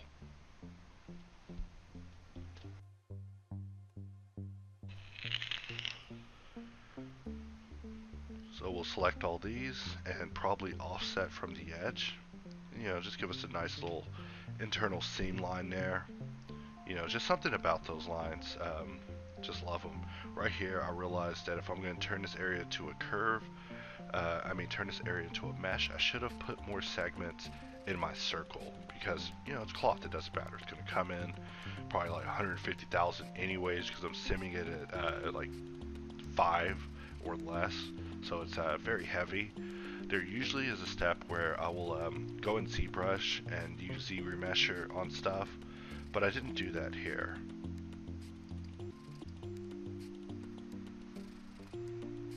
So we're just messing with the cloth, having no idea that maybe it was the fact that we never converted to nylon that made it so odd.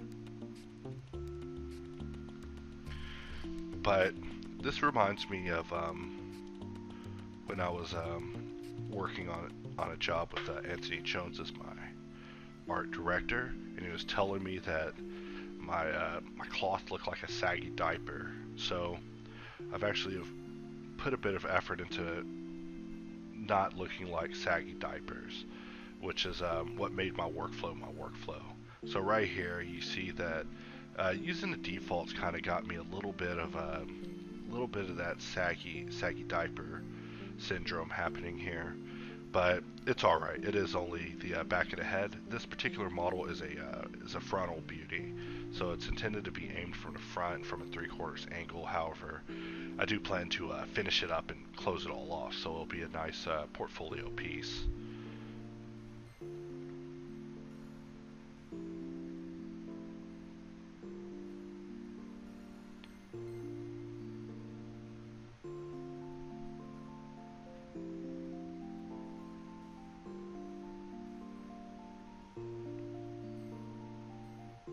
And we're just sitting here waiting. So when it comes to the sims in this program, the sims can definitely take a toll on this computer. I mean, I didn't say that I can't make any computer bleed. I can make, I'm confident that I can kill any computer brought to me. You know, if you're out there listening, bring me your worst. No, I'm kidding, but I can make a computer hurt pretty bad, and it's not even through intentional things. I mean, I'm saying I can break a computer down just by using Firefox and Blender and Steam, just the way I normally use them. Because I open programs, I never close them. I never close my tabs. I just leave it up. I mean, Firefox used to get up to like 20 gigs of RAM. It's just out of control. I mean, people might respond in the comments, why not use Chrome? Pass. I mean, I'm also using Chrome, but I use Chrome for a different type of browsing experience. Not nothing inappropriate, but yeah, I just use it for a different experience, usually for Google Hangouts and all that stuff, but not anything with my personal info. So continuing on here, now right here, as we continue to sim this, I see in retrospect that since this was a symmetric piece, that simming both sides of this probably was unnecessary, especially at low. Now another thing to note here is, you know, I tried to use a particular workflow here, but it did not work out because my cloth type wasn't set, and that's where I will lay down a cloth, get the pattern I want, and then put another piece on top of it and make it tighter. And by making it tighter, I'm able to get a pattern that looks like it's being draped across another pattern. So like if I wanted to have this guy look like he has hoses all over the back. Now here's another thing is I'll grab the middle and I will scale it to 0, SX0, and then use proportional editing to just get the rest of the geometry around it to just, you know, get used to it, because, you know, it's no problem. It's no problem if all your geometry at the X suddenly starts flattening out. As long as you talk to the neighbors and you tell them, hey, don't say anything. So, right here, like I said, a little bit of sculpting, always necessary, but, you know, that's why I import it as the raw MD geo, is I can always sculpt it into place, and then at render time I can put a subdivision on it to get it to just have a little bit extra fidelity if needed, but usually it's not needed. So here we are closing up the form, and so the robot's starting to take shape and look pretty cool. There's also a point in which I make all the cylinders share the same object data in order to make editing them easier. And that corner, that's a corner that I'll be fighting with for a moment until I'm no longer into fighting it, and then it'll be defeated.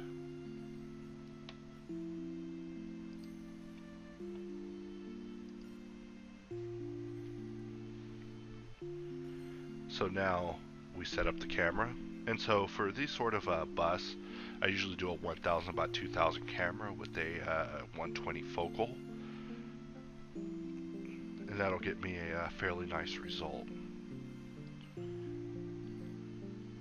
I'm trying to recall what exactly I'm doing in this workflow ahead of it before we narrate it, so I can try to preemptively tell you about it. But you know, I've been working on this thing for like a week because I wanted to make the perfect robot for these guys. They literally gave me a computer with the remote that turns the lights off and on. But in the end, I went with a villain. I wanted to do Dukes for this, but Dukes is just not ready yet. His next iteration of design is still being deliberated upon. So Threadox, he's a star. I even have a 3D print of him sitting on the desk because he's one of my favorites. So now we're working on the internal trap piece here, I think, and we're just going to sim it up and give it some activity. Of course, change this to lightweight nylon. They change it every couple of versions or something, so it gets a little bit harder to find. But you see that the type of wrinkles it gives you are just different. Like, bam! It's just such a instant difference. Look at that. That's like crumpled paper. It's just fantastic. I just love the results it gives. So I mean, looking at it in retrospect now, I might even go to the future and do one more cloth sim on a couple of pieces just to really get them really crinkled for the kids, you know, for the shawties. So we put this piece into place, and you know, back in the day, I used to do a lot of heavy metal robots, you know, and when I say heavy metal, I mean they were mainly made out of metal, so they were heavy. But lately, I've been just trying to throw in some other materials. Like right here, you see me throwing in some cloth, and this is cloth as part of their exoskeleton, not even the cloth that they would be wearing as clothes. But the next level is pads. I want to do pads in this tutorial as well, but it started to get on a little far. But you know, we'll get to that. So right here, you see that I'm able to turn, like, this is the redux of the chin area. Like, you remember before I did a chin area, it was pain, it was hard. Right here, I'm about to make a mistake. Why did I do that?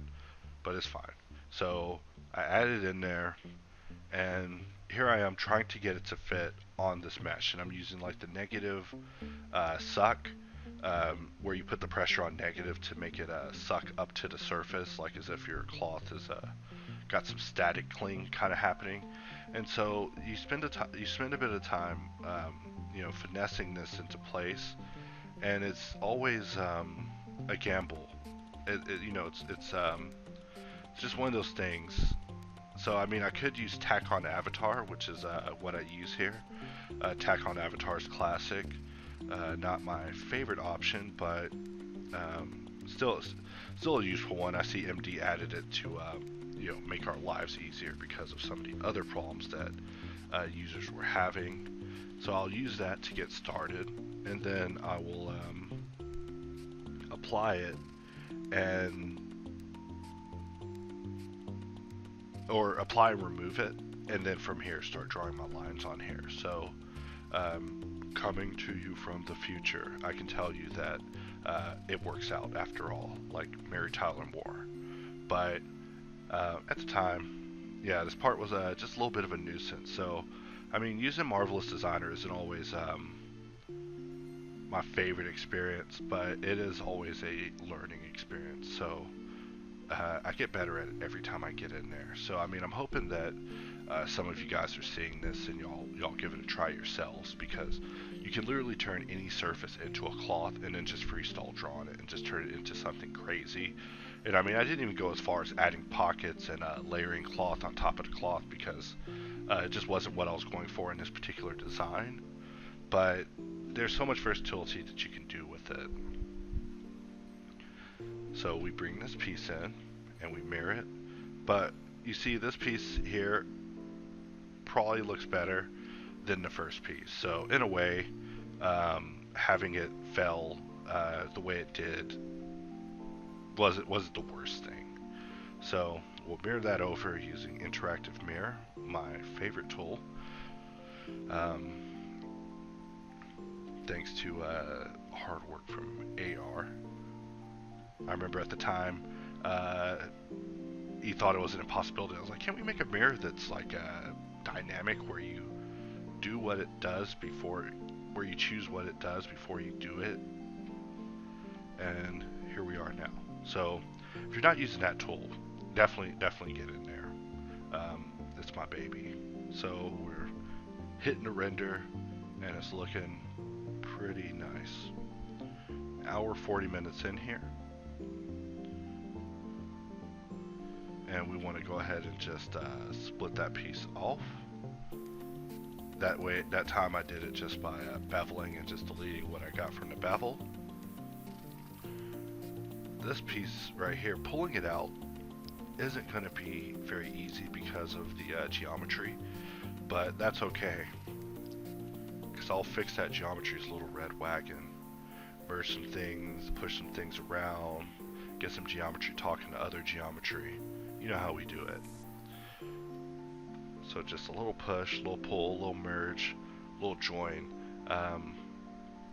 So I mean, you can see that in edit mode, J lightning bolt, which is you select one point, you press J, it'll do a direct shot over to the other vert.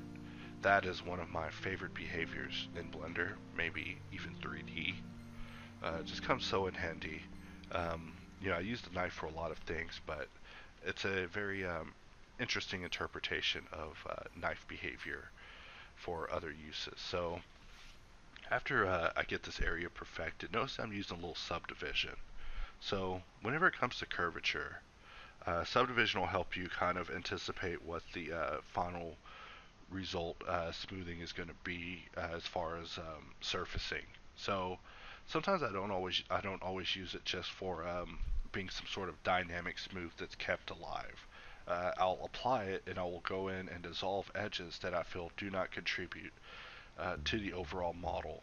And I feel that this is probably a better way to handle it, at least in my workflow. You watch other people, Andrew Price's, Jonathan Williamson's, you know, CD Masters, you know, they'll all tell you probably a different approach when it comes to using these sort of things. However, I have been watching some. I got the CD Masters car course, and I've been watching that one, and I can see that you know, the world is definitely starting to slant its views a little bit when it comes to non-subdivision modeling, because having all of your angles turned to arcs is just unacceptable, especially in the hard surface game. So 2.8 is going to be moving over to the open subdiv model, which hopefully will allow us a little bit more flexibility in what we're doing, because currently subdivision, the subdivision conversion of edges to be less than what we mark them as is quite a nuisance. And if you don't know what I mean by that, what I'm talking about is whenever you apply subdivision, bevel marked edges get marked as 0, and only creases and seams stay.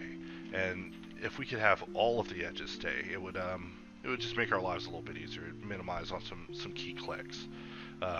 But shrinking out those key clicks has always been my #1 goal.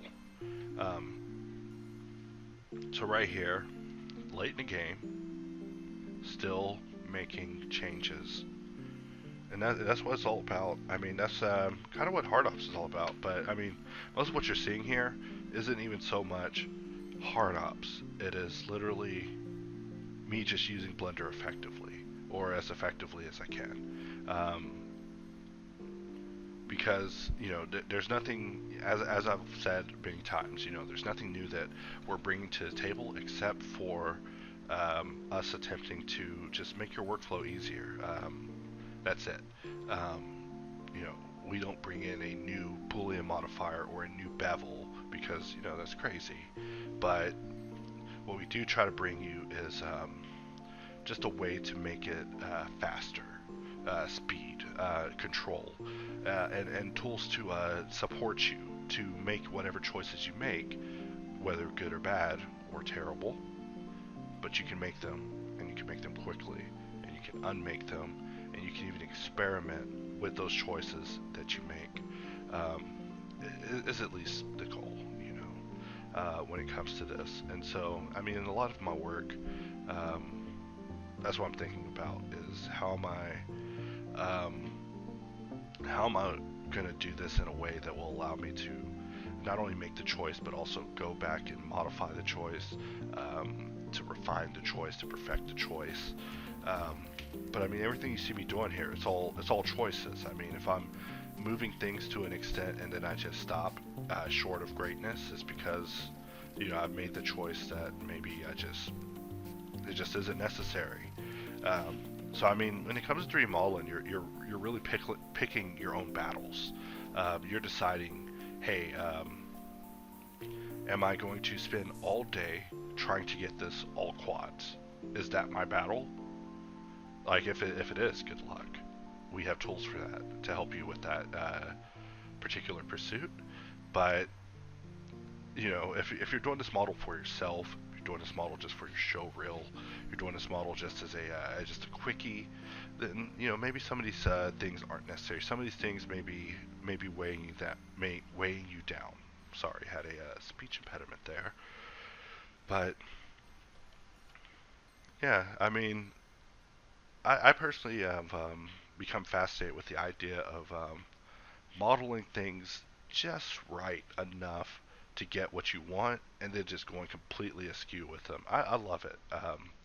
You know, you see me go through this retopo phase, and I'm placing down all this specific geometry, very intentional, very direct, and then at some point I go in and I do things that are very imprecise, indirect, very different than the steps I've done to set it up, and playing with the flexibility of those choices. So this is, you know, I'm just thinking out loud here. But I mean, these are things that I think about whenever I'm modeling. Is you know, why did I do this? Why did I do that? How can I do something about this? Um, so more mirroring. Now, every now and then I make the mistake of having things mirrored across something that is not reliable or not going to stay around. And I don't do any of that here, but it's just, well, I mean, I don't do any of that right here. I did do it previously. That's what makes me bring it up, is I saw me just have to remirror some things.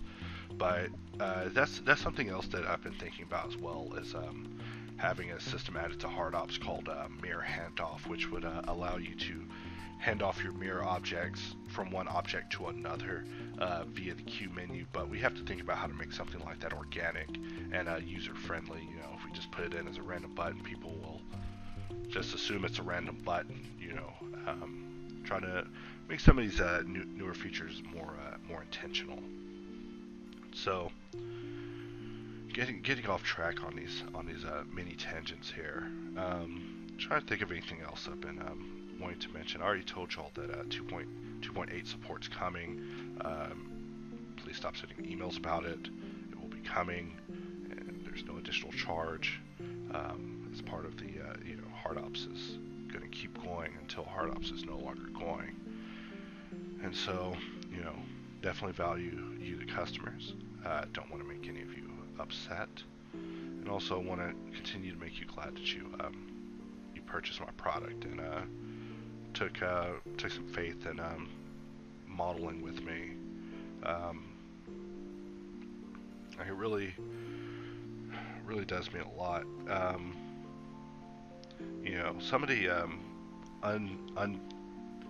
unmentioned things that HardOps has brought me in life is, you know, HardOps is a job creator, at least for me. You know, the tool and its publicity and the amount of people it's reached and its popularity. I get job offers all the time, which is great. You know, never want to starve. And then of course, working jobs, such as when I was working with Phoenix Fire or on this alternate history thing. Also gives me ideas for tools and improvements. So I mean, every company I work for inspires improvements to the tools based off of work that had to be done and was mundane. You know, a good example is when I was working for Phoenix doing spaceships, they wanted a lot of material cutting going on. I mean, they didn't really want it, but their work was really requiring it. So material cut became a thing, and now I love it. In controlled situations, of course. But it was made just for all these spaceships and stuff, and it ended up flowing back onto robots. So, you know, if you're making good KitOps work and you're posting it to the group, definitely, you know, let it get my attention, and I'll add it to the HardOps global portfolio, which is part of sales pitch for HardOps is you, the users, and the amazing works that y'all produce. But I like to think that they're also getting their fair share of attention, because I've been seeing some very crazy stuff come out of the shadows. So right here, I actually spent some time working on the render. So at this point, I really want to see what I'm getting here. So just setting up a quick scene, used HDRI loader to load up the thing correctly. Right here, I am definitely going off the rails. Like, I have just decided, you know what, I'm gonna do some crazy stuff now, is kind of what was going on here. And so I don't oppose this. This was what actually ended up making this model much more interesting. I showed it to some people and they said, this is the best thing you've ever done. It's like, oh my god, you gotta stop saying that. You're literally insulting Dukes. Dukes is the best thing I've ever done. But, being a part of HardOps is up there too. But it really is thanks to you, the users, the customers, everyone who's ever written in with a piece of request or even support issues. Hey, my copy isn't working. I'm having a problem with this. Even you guys are essential, because we got to be aware of those things. You know, it's always being worked on. I mean, even with, you know, right now we're currently working on getting it in 2.8, but we're also working on a final version for 2.79. And believe it or not, the version of 2.79 is a little bit more important to me at this moment, because we put in some features that I think would be cool to use for 2.79, but may not be working in 2.8 anytime soon. In fact, we may be losing things going over there. So we'll just have to see what the future holds, but it'll definitely be over there, and definitely won't be losing anything essential. So right here, I'm still messing with Solidify and Edge Flow. So even though I use the knife tool and I cut things and I rip things, you can still get in there and just you know, really force a nice edge flow if needed. Originally, his head was going to open like some doors, you know, just a door, you know, just look inside my face like a cuckoo clock. So I'm glad we ended up not going with that idea. And of course, a little bevel just to meet the edge, you know, a little double removal. So right here, you see the skewed edge flow along the side. It's crazy, but if it renders all right and is not causing me any problems, there's not really a lot of reason to go in there and make changes to it.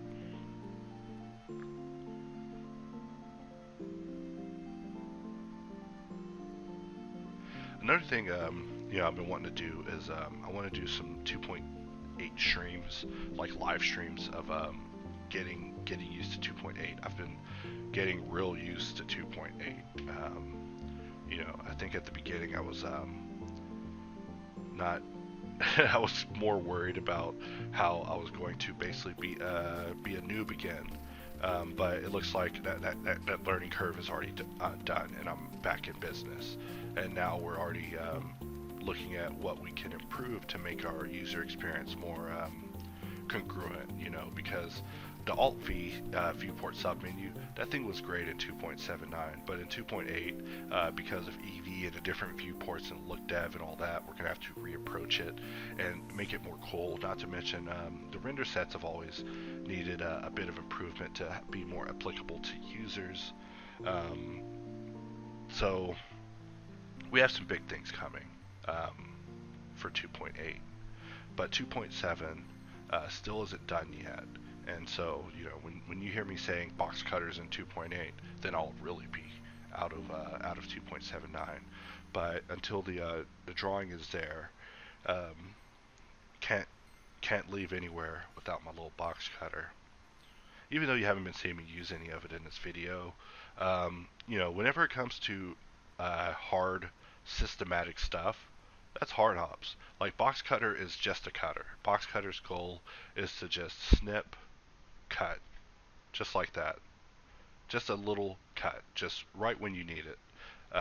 That's what box cutter is. Hard ops is everything else beyond that, or at least when it comes to my workflow. You know, I think in my 1.0 video, I said something like, you know, hard ops is to help you, the user, become me. And you know, I was looking back on the comments of that, and people thought it was a little conceited, but I certainly didn't mean it that way. I mean, whenever I was saying it at the time, I think the way I intended it was to just help those who are saying things like, wow, I can never keep up with those keystrokes, or how am I ever going to learn those keystrokes to do that thing? More of helping those people do those processes as steps. So, I mean, even now, everything that's a process, my goal is to turn it into a step, because a step is something that you can step over, you can step past, you can adjust, you can refine. But when it's a process, you can also do those exact same things, but the time scale is just so far out there that you're probably going to be more linearized towards just getting to the end than actually experimenting and messing with things. So we got that little piece cut in here. So I definitely hope no one took insult by it. I mean, if you're able to use hard ops and mirror like me, then technically I accomplished the goal of the 1.0 video. But we still have much more planned. So here I am, back in Marvelous Designer. This piece right here is probably my least favorite piece. I might do a video at the end where I just go in and really just refine and adjust that. However, for now, we'll just let it stay. Of course, offset is internal line, one of my favorite functions, and then of course creating little insets. I like creating insets that follow things and then stray away at the last second. Just has such a interesting look to it.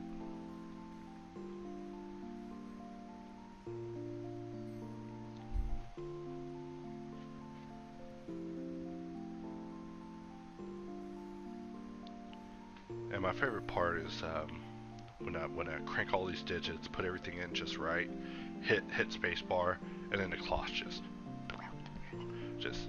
just comes right out, you know.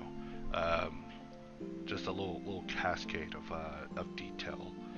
I mean, looking at it, I just know, hey, I don't have to figure out hard surface stuff for this. I could just go on with the model. I mean, I'm not even using it to shorten the work, just to experiment with different things in my design process. But I've become really into cloth, and it's something I've been trying to bring in for a while. So whenever I start getting down to the brains of these characters, I want even to have their brains in their heads encased in padding, you know, so that way if they fall down, they don't break their brains.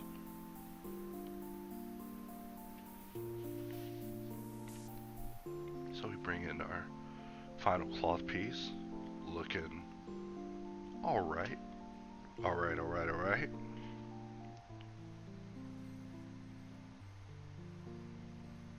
we'll just put that in here and mirror it to the other side. And first we will flatten it on the X.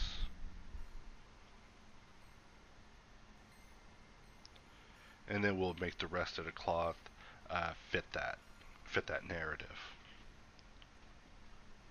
So we started looking at this, and this model's looking, you know, when I was working on it, I was thinking, hey, you know, this is classic done right here. Like, if I was modeling the way I used to, I would say, you know what, at this point, the model's done. I think I got what I want. But because of the fact I'm trying to impress AMD and have them give me a Threadripper 3, I was like, I need to take it even further. So this video just goes on and on, and that's not a bad thing. I mean, if you've been missing these design cinemas, then this is it. This is it for you right here. This is the 2.79 goodbye experience here. I'm not saying that I'm leaving 2.79 after this video, but definitely got to get into 2.8 ASAP. I'm getting too many emails about it. I think in between the last recordings, I paused it and answered an email about 2.8. It's like, yes, it is coming. Yes. Still, I'm not complaining about emails.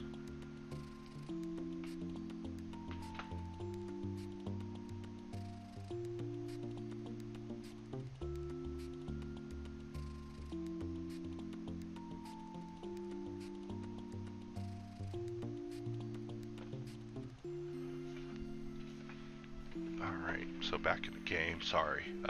Got distracted by email, something about chips and salsa.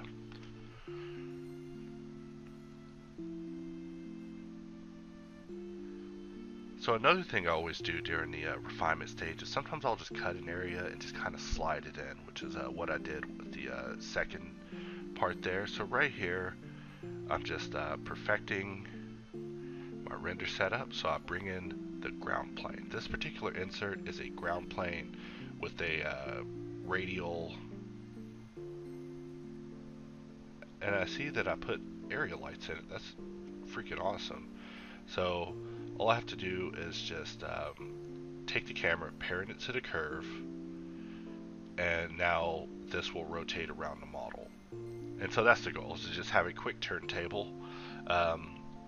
So that's just, if you look in the subsets, it's the only insert that has blue, and it has a cube on it. And all it is just a radial stage insert. I even gave it a basic lighting setup to kind of show how it would light certain things, but it's definitely part of an idea. I want to do something codenamed light ops. Not going to call that as the final product. Can't be putting ops on the end of everything, but I do want to do some sort of lighting tool, maybe in 2.8, that would be able to be a little more versatile than some other solutions I've been using for a long time. But just an idea. But yeah, the stage is kind of you know, a prototype of that idea. I mean, we haven't yet added a cube menu to make adjustments, but you know, I have some ideas for how I would handle lighting in Blender, at least for the context I use it in, which is real quick lighting of robotic related assets. When it comes to edge refinement, you know, really you can get in there and refine it as much or as little as you want. I mean, most of the time, get that out of here. Look at layer 1, 2, and 3. When it comes to doing it, I just do it enough to just make it by, because I'll always be layering additional details on top to make it more interesting. So right here, I'm going to actually do something I never do. That is put an interior on this helmet. So you're seeing it here. powered by the AMD Threadripper 2, which I say all the time now. I mean, if I'm making coffee powered by the AMD Threadripper 2. Um, Bedtime powered by the AMD Threadripper 2. When I made that part and I pressed F, I actually liked the face. However, when I was looking at it, I was like, what shape is that? I mean, if you really look at that, what shape is that? It's something crazy. And also because of the angles involved, I had to do a lot of fixing. But that's alright. So we extrude this back. I'm just going to fill it in. So it's a real simple fill in here.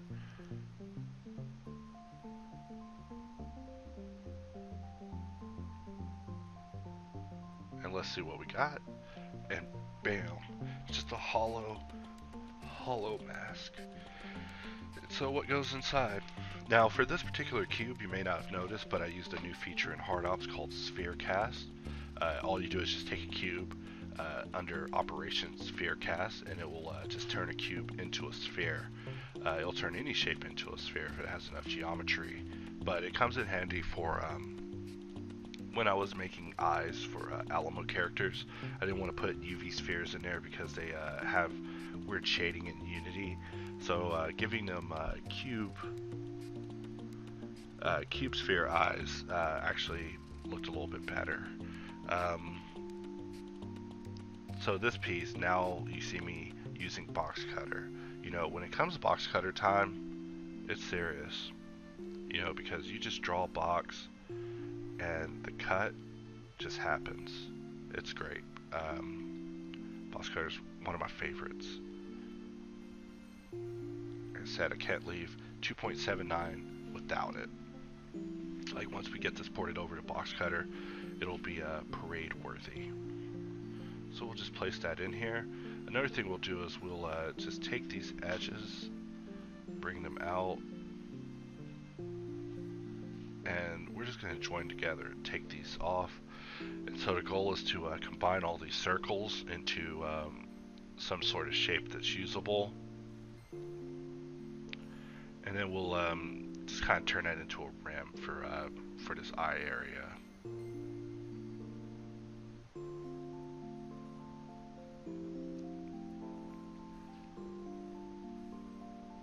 And instead of actually even using inset, we used offset edgeloop, which I forgot about. Right here I made a mistake and joined these two to mesh. It was just not necessary. I don't know why I did it, but it's a decision I'll have to live with. Even worse is, I went ahead and just fixed the area. I forgot why I did this. It must have been something I was planning on doing with the model that I forgot. But it's not a big deal to merge these sort of things together. It's just a battle that I would not have picked to do if I were in the battle picking position. But when you do these sort of things, and you learn how to properly merge the surfaces, I gotta add that Mesh Machine is coming out with a new system called plugs that will be able to make less work out of all of this, and I use it quite a bit on my side. However, right now he's still in the process of getting his development update ready, so I just didn't use any of it over the course of this video in fear that I would be revealing features he didn't want to reveal. So one of the emails I responded to earlier was someone asking, hey, which one should I use? Should I use HardOps or Mesh Machine? It's like, well, I mean, personally I would recommend you use both. They both have different purposes. In fact, our tool does things far outside the realm of modeling, where we have options for sculpting, we have options for cameras, empties, rendering, and other sorts of mundane modeling type tasks. Mesh Machine is on some next level stuff, solving problems that I didn't even know were solvable as problems. Still recommend it heavily. Going to be awesome in its fruition. So we got to apply to scale. Also got to put some edge loops in there because the circle's looking a little hard, but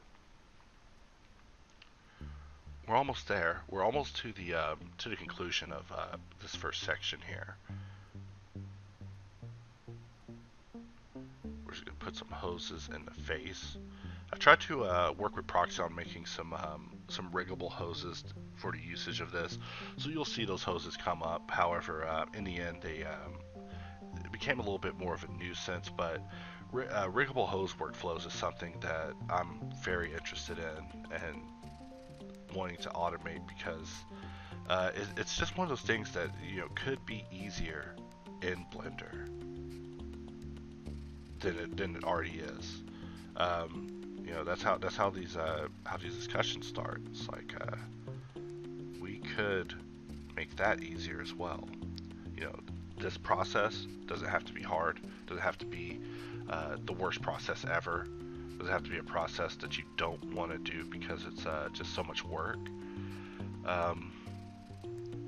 That's the goal, is to try to make this stuff fun, to allow you to spend more time realizing your ideas and refining your ideas and enjoying your ideas than fighting at the beginning.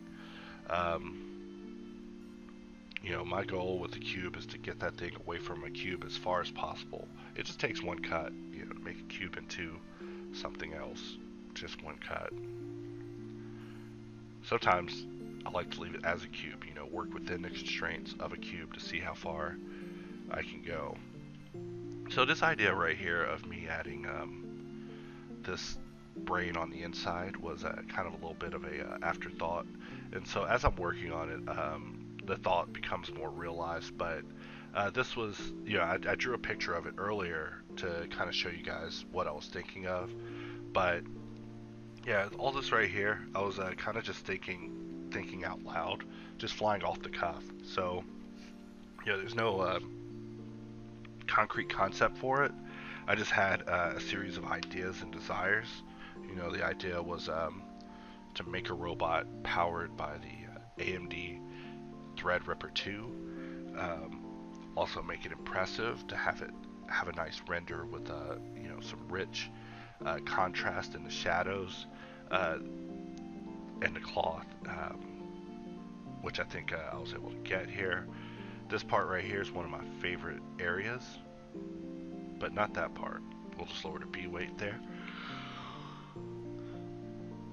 There we go. Just a quick little 3D box detailing.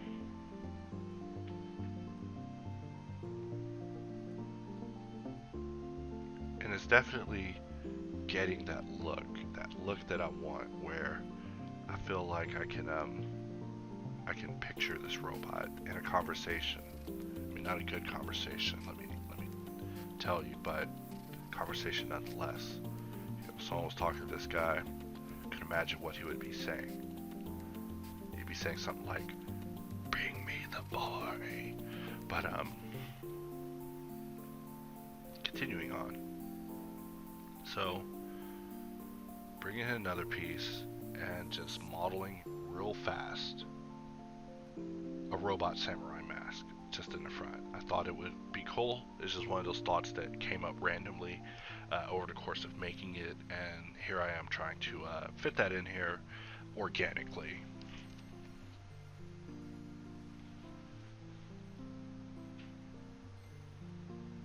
So this piece is also a perfect example of the hard ops workflow kind of in play.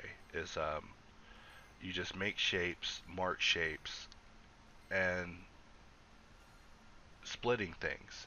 But I mean, all these cuts, they became cuts because they were marked sharp and they were split with V, which takes advantage of the separation and solidification of these meshes, so their connections look better.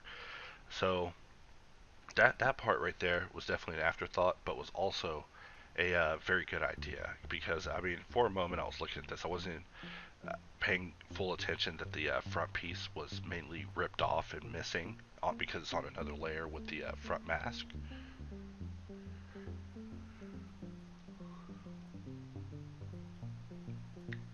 right here, just creating some little hoses to drape down from the top.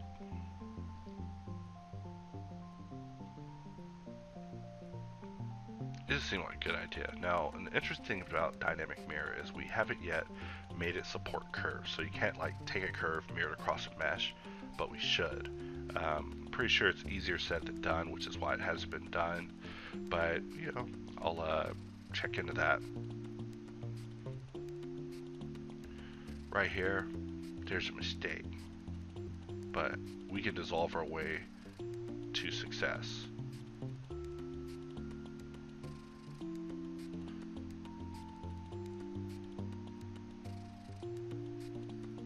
And then C-sharp it to just say, hey, that's what we want.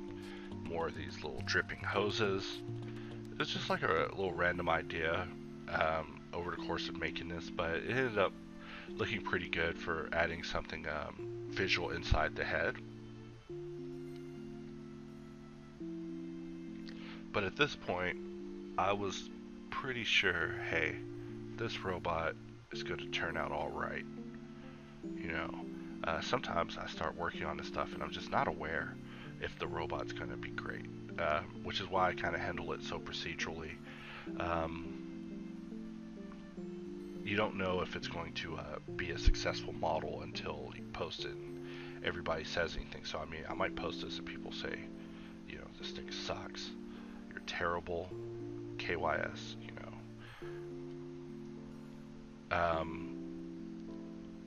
But I'm pretty sure people will like this one because it's got a little bit more depth than the last one. The other thing is, you know, these robots are for me.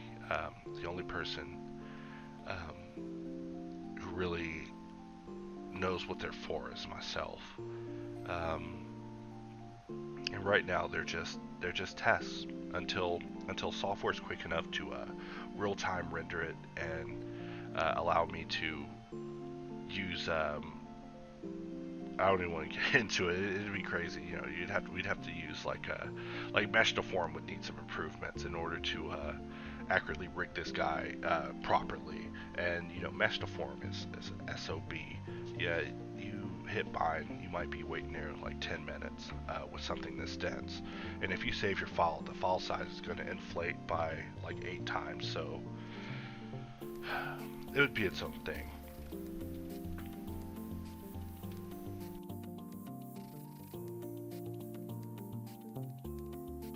Notice that I'm always taking a screenshot. All these screenshots go into my screenshots folder, which gets added to my promo screenshots folder. But I mean, I take screenshots of everything. You know, instead of adding to my portfolio every day, I just add to my screenshots every day. Right here, I'm just drawing a robot arm. Another thing I like to do is on my keyboard, I have a hotkey for opening Blender. Press FN. And I can press either FN and Alt, FN and spacebar, FN and up arrow, FN and B, or FN and tab, and any of those will open Blender. I never did that before I got this particular computer, but now I'm in love with it. Now I just slam my face on the keyboard and Blender pops up.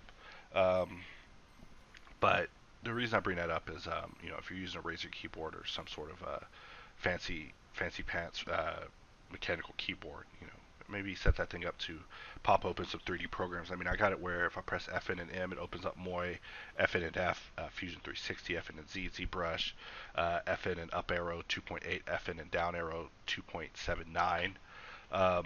So now I'm on a new level of power usage. But right here, I opened up a instance of Blender, and I'm just modeling inside of it. So normally when I use Blender, I'm not modeling in it full screen like you see me in this video, which I must apologize for recording in such a resolution. I forgot you guys hate that. I would have done it at 1080p or something, but you know, the window that you see it in, that's the window that I normally have it in when I'm working. It's just something small, something just real subtle. Like around it would be Firefox, Chrome, Discord, Photoshop,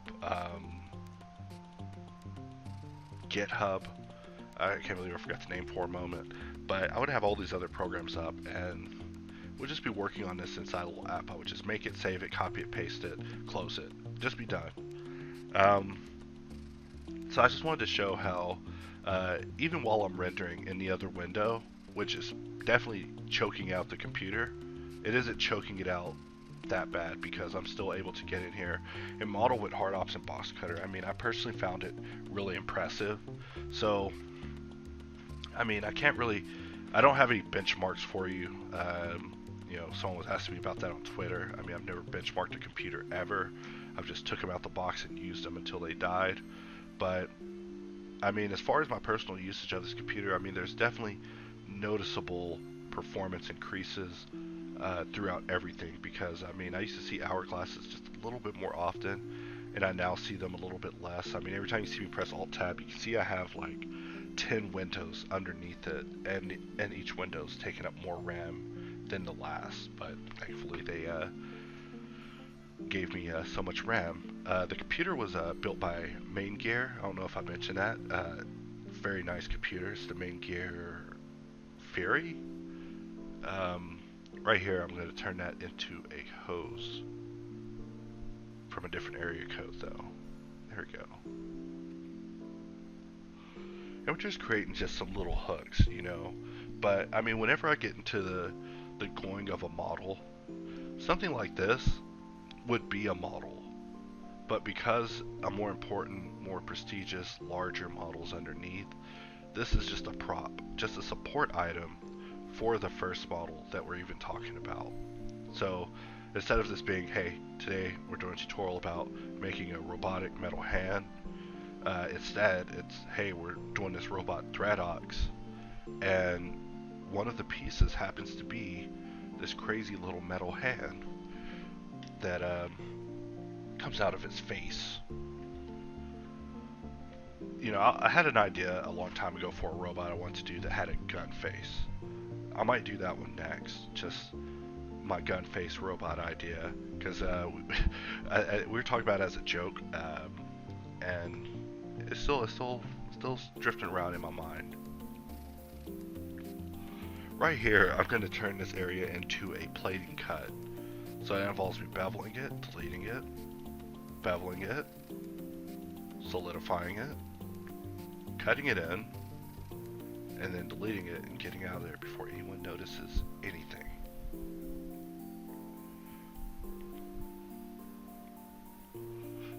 So, don't mind me just modeling in a little window. I'll just paste that in here, and we will go ahead and convert that into a group immediately using the new Group Pro. Group Pro has been updated, bigger, faster, better than ever. Personally, there was something taken away from it on this latest release that I wasn't happy about. Before, you could Shift D, and if you Shift D and duplicate an instance, all the instances would remain linked. Now you have to press Alt D, my least favorite hotkey, next to Shift D, which is my favorite.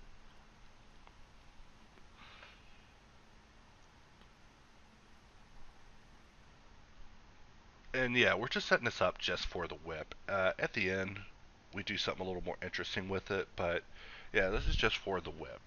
It's for the gram.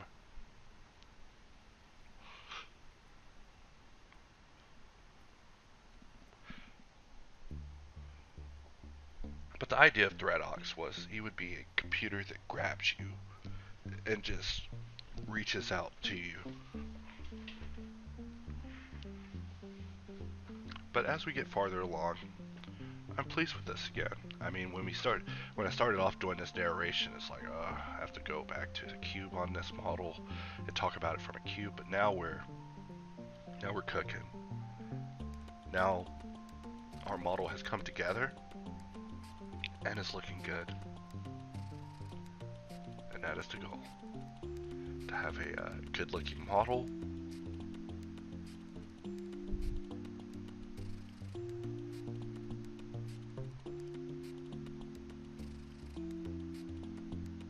Make it red.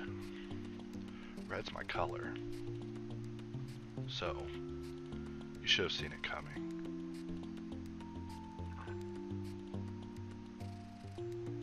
I duplicated all those lights, but all their data is linked. You can see that by the little 4 over there in the lights in the settings over there. Everything is linked, so I can just change the intensity and the color without it adjusting. Even though I'm drifting over to Eevee, I still love rendering in cycles. You know, you press Shift Z, and it's like a laser refining your model, except really fast. I think right here I actually make a mistake, and that was me deciding, hey, I'm going to put the light inside the group. Shouldn't have done that. Should have kept the light separate, but I thought I was setting myself up for the future, but whatever, it works out. So we're almost near the end of this first part. So this was a 2-hour 40-minute narration, so I must apologize, of course, for any weak moments in the narration, which I may have lost you, the viewer. I do try to keep this interesting and informal. However, today I am shilling. So this moment brought to you by AMD Threadripper 2. Faster than your cat. So we're just solidifying, applying it, beveling. Always bevel to ease the transitions. A little bit of sliding to adjust the surfacing.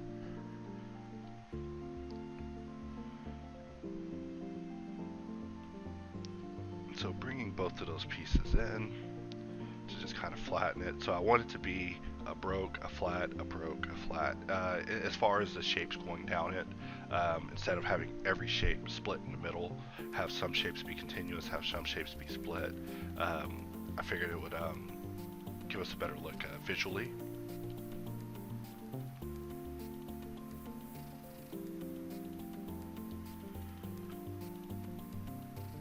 So right here, I went into a new file and just started messing with just some classic modeling, you know, just using a new mirror tool to bisect the mesh a couple of times, dissolving some edges, and basically I'm creating the Threadripper processor chip. Just something real quick to have. This was another kind of spur of the moment idea here. So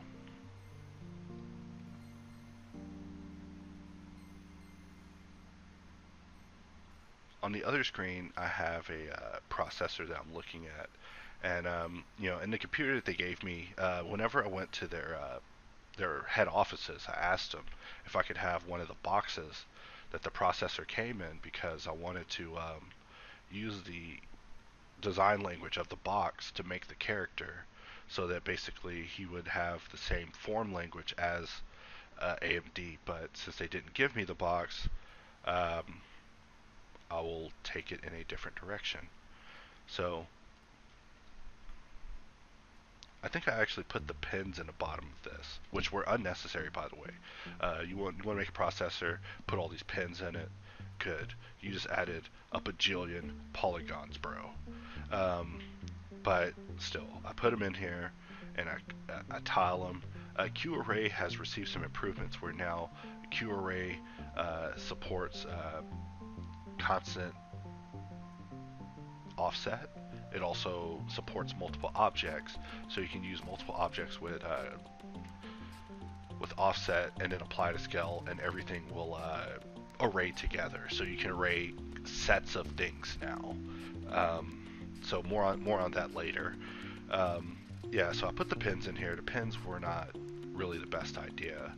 I'm pretty sure right here I was goofing off Google trying to find an image. This was the best image I could find, surprisingly. I mean, I didn't want to bother AMD, ask them for graphics. Just, you know, I know what I'm in here to do, and I'm just going to use Photoshop and clamp it very hard.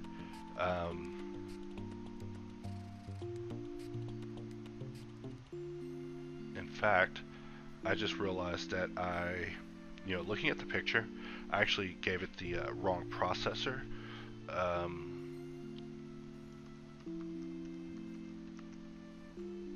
I have something called the 2990WX, which has 32 cores, not the 2950. So I have the second gen Threadripper, so I apologize for the inaccuracy of this image as well, but it happens. So I use image to plane and solidify to lessen the work on this immensely. I mean, not trying to make a fantastic render here, just get a processor made and get it out of here.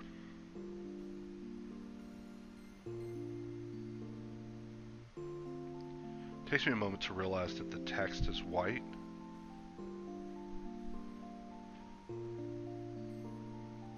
And it doesn't need to be. Now the other thing is that the edges are showing. Now to fix this, what I do is I tap into edit mode, I will GG slide, and then use the F6 to correct UVs. And now I can just slide the edges without it messing up the UVs. And that should allow me to render it without a border showing. So, bada bing, bada boom. Got my Ryzen Threadripper. Yeah, I might have to go in and actually put the 2990WX just to be 100% accurate here. Please don't be too hard on me for that, viewers.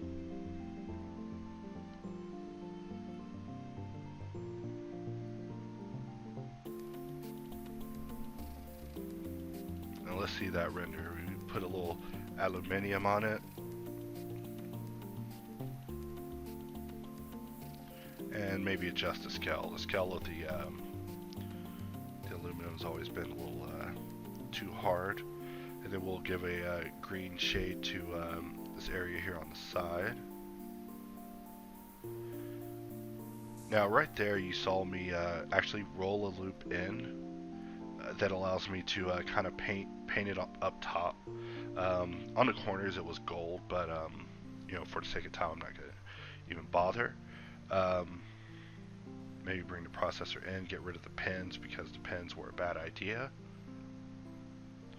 But I mean, by the time that I finished modeling it, I was like, huh, you know, it does look like a Threadripper processor. So right here, I just want to show you that if I do a cut, it leaves a hole because of the mirror modifier. Now I've become so used to this that I can just quickly fix it and just get on with it, and also give it 4 segments so the material groups, the material differences don't jump via aliasing. But we look at that, and that is our processor. I mean, it was actually a really quick process. I mean, I've never modeled a processor. Well, actually, I think I did. I never made a specific processor, or I never made an AMD processor. So right here, I made a mistake. I accidentally closed my file, and I mean, I didn't lose anything. Luckily, I saved it because at this point, I'm smarter. So we take that copy and we paste, and we have to turn off. You know, we've been using render sets this whole time in order to render everything with the exact same material, just by automatic. And we're just trying to put a border around it, so that way it's a nice lit up Threadripper experience. You know, like the Threadripper, you know, is lighting up. It's about to, you know, activate the emergency support system. So I wanted to put this processor smack dab in the middle of this guy's face. And at the time I was like, you know, this is a good idea. This is an idea.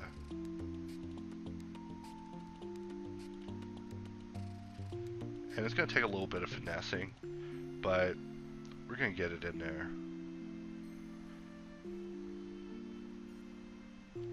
Something like that. However, the text isn't showing. And it takes me a moment to realize that the text has been offset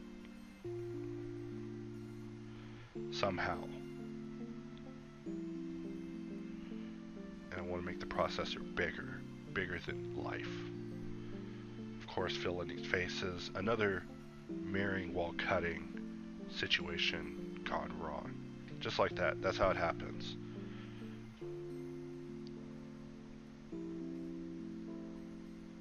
But watch, we're gonna go into group and we're gonna find,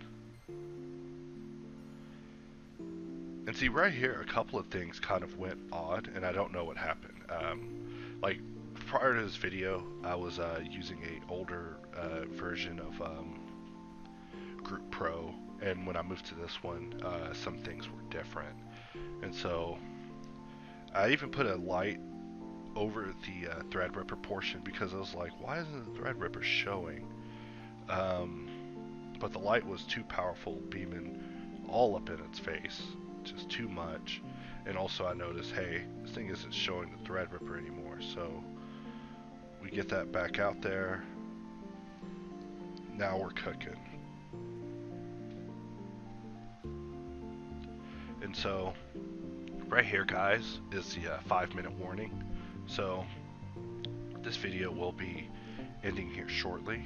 This is only the first part, in my opinion, the boring part, the part of me setting it up. The second part is the part where I think it gets very good, very interesting.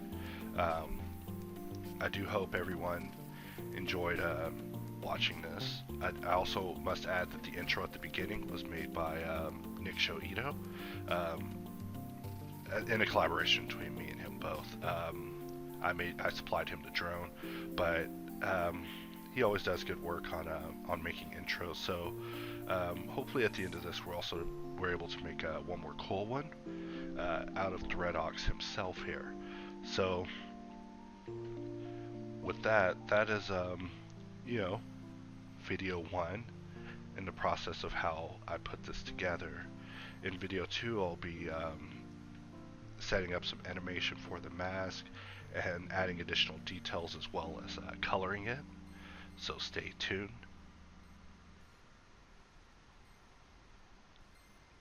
For the finale of this, I wanted to go into Marvelous Designer and just redo the back. Like I said, the saggy diaper comment will always stick with me. You know, just take it from me, who took it from Anthony Jones. If your robot cloth looks like a saggy diaper, you need to just get it out of here, and you know, maybe do something about that.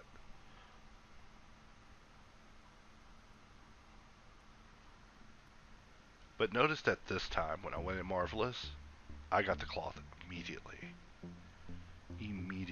Like no drawing a pattern, none of that. Just line down the middle, grab that perimeter, turn it into a cloth, and now I'm simming it. So I was actually quite pleased to find this part out, because I know that it could be done. I just didn't know how it could be done, and there's really not a whole lot of places in their documentation to talk about this sort of stuff. But Marvelous Designer definitely fills a need that is quite unique. I mean, you could probably fill the same need with Blender, but I think the results would be compromised. Also, Blender's cloth simulator just isn't the best cloth simulator. So, I hope that everybody watching this of all skill levels were able to learn something from this video. I hope to see some crazy robots come out as a result of this, and you know, most importantly, I hope everyone you know, had fun and enjoyed it. So I will be seeing you guys in the next video, and we'll just let this one play on out.